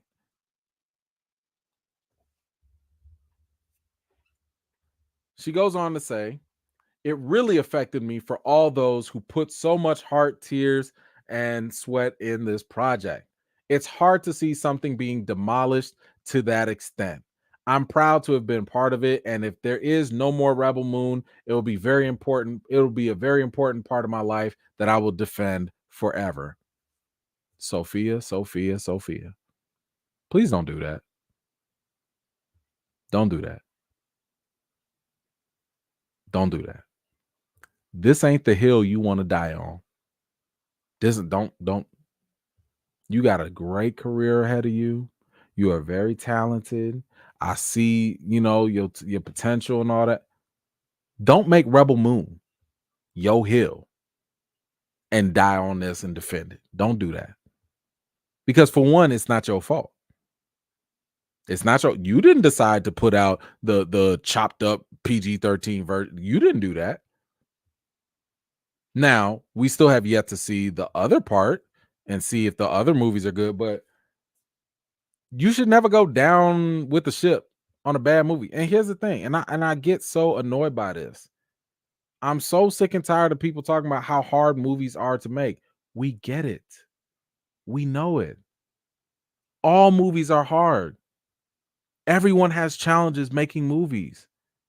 This is like saying, like, if you're a sports athlete, did you know practice is hard?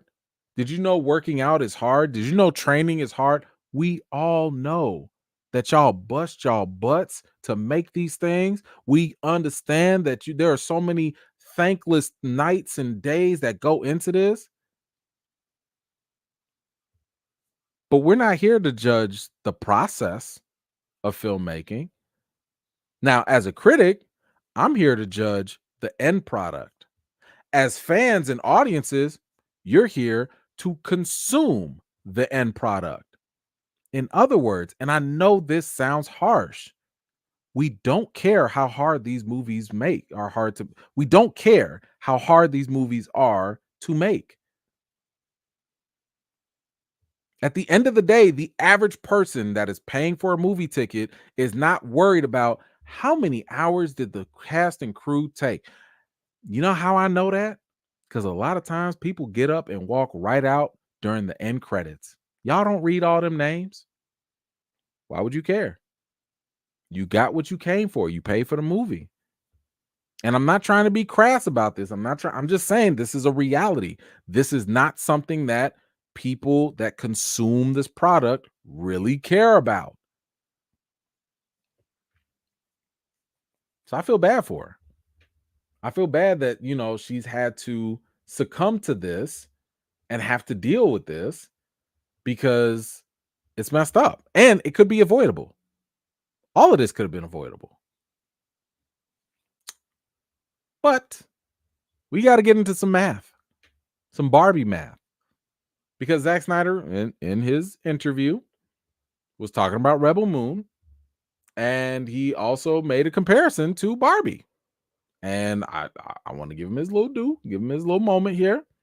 And what did he say here? He said, more people probably saw Rebel Moon than Barbie. Wow. Now keep in mind, Barbie is a huge film. Barbie made $1 billion. Okay, made $1 billion now. But let's see what Zach was talking about here. He says, say right now, Rebel Moon is almost at 90 million views. 80 or 90 million accounts turned it on, give or take. They assume 2 viewers per screening, right? That's the kind of math. So you think if that movie was in the theater as a distribution model, that's like 160,000 people. I'm sorry, 160 million people supposedly watching based off of that math. 160 million people at $10 a ticket. That'd be what is that math? I don't know. Multiply that by 10. That's like $1.6 billion. So more people probably saw Rebel Moon than saw Barbie in theaters, right? Now, Zach, you know good and well that ain't how it works. Zack Snyder trying to compare the views of Rebel Moon on Netflix to the $1 billion of tickets sold of Barbie is a perfect example of the math not mathing. No, sir, that does not work. Let's explain why. Because unfortunately, some of his passionate fans are jumping on this and acting as though this is like some sort of flex. It's not. I can tell you that right now. One, when it comes to Netflix and the views, what does that mean? I'm going to do it right now. I'm going to pull it up right now, live. We're just going to do it. Yep. Okay. Rebel Moon. Right? I'm going to pull up Rebel Moon right now. Okay.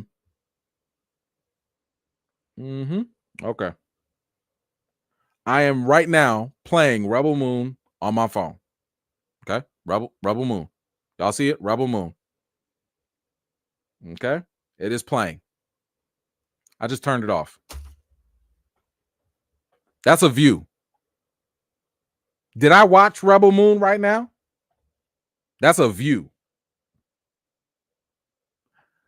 When you're counting views, how many people sat and actually watched the whole thing? How many people even did it? Now, what did he just say? According to Netflix, they assumed 2 people were watching. It was just me. What are 2 people at?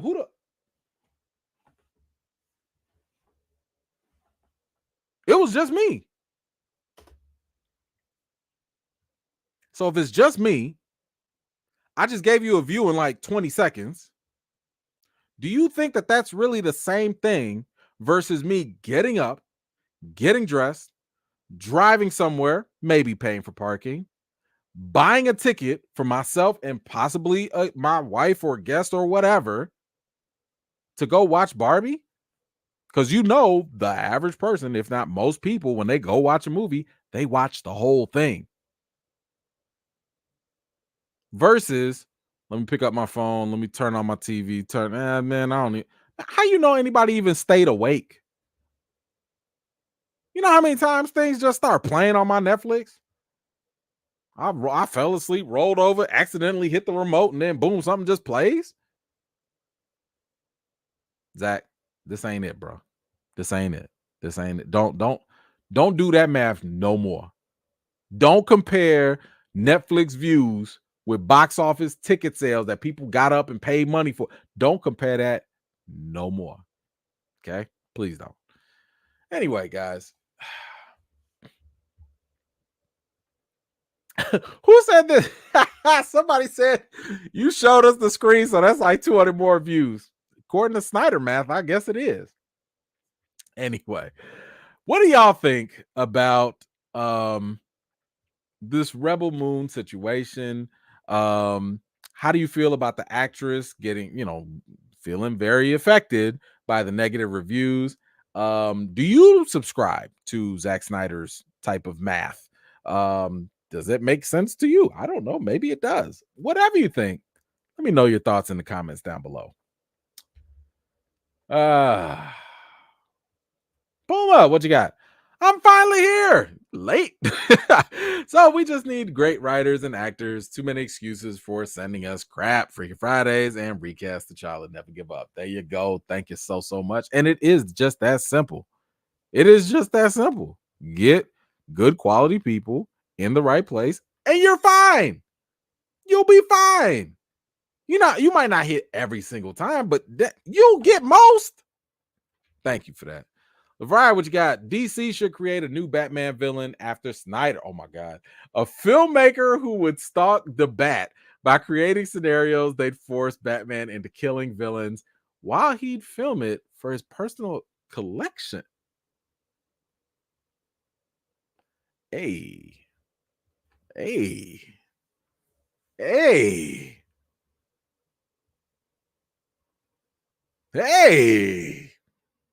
You know what? You know what? That sounds like a real Batman villain, though. Who is they got Toy Maker, they got all these other Riddler. Listen, that sounds like a villain of the week, brother. You got a good point. You got a good listen. What they got? Yeah, they got that Tyler Perry, that AI that's out there. That's out. Listen, I like it. I like it. Go for it, man. Go for it. There you go. Great idea. Great idea. Woo, guys, that is it for tonight. I want to thank y'all so much for hanging out with me and going over all this stuff. I really appreciate y'all. Do me a favor, go watch some of the other videos, any replay clips. I'm gonna post some things up later.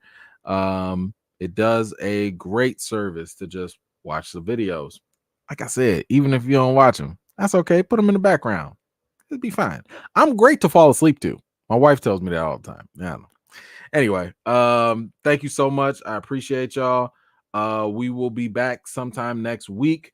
Probably same time, same day, and all that. Please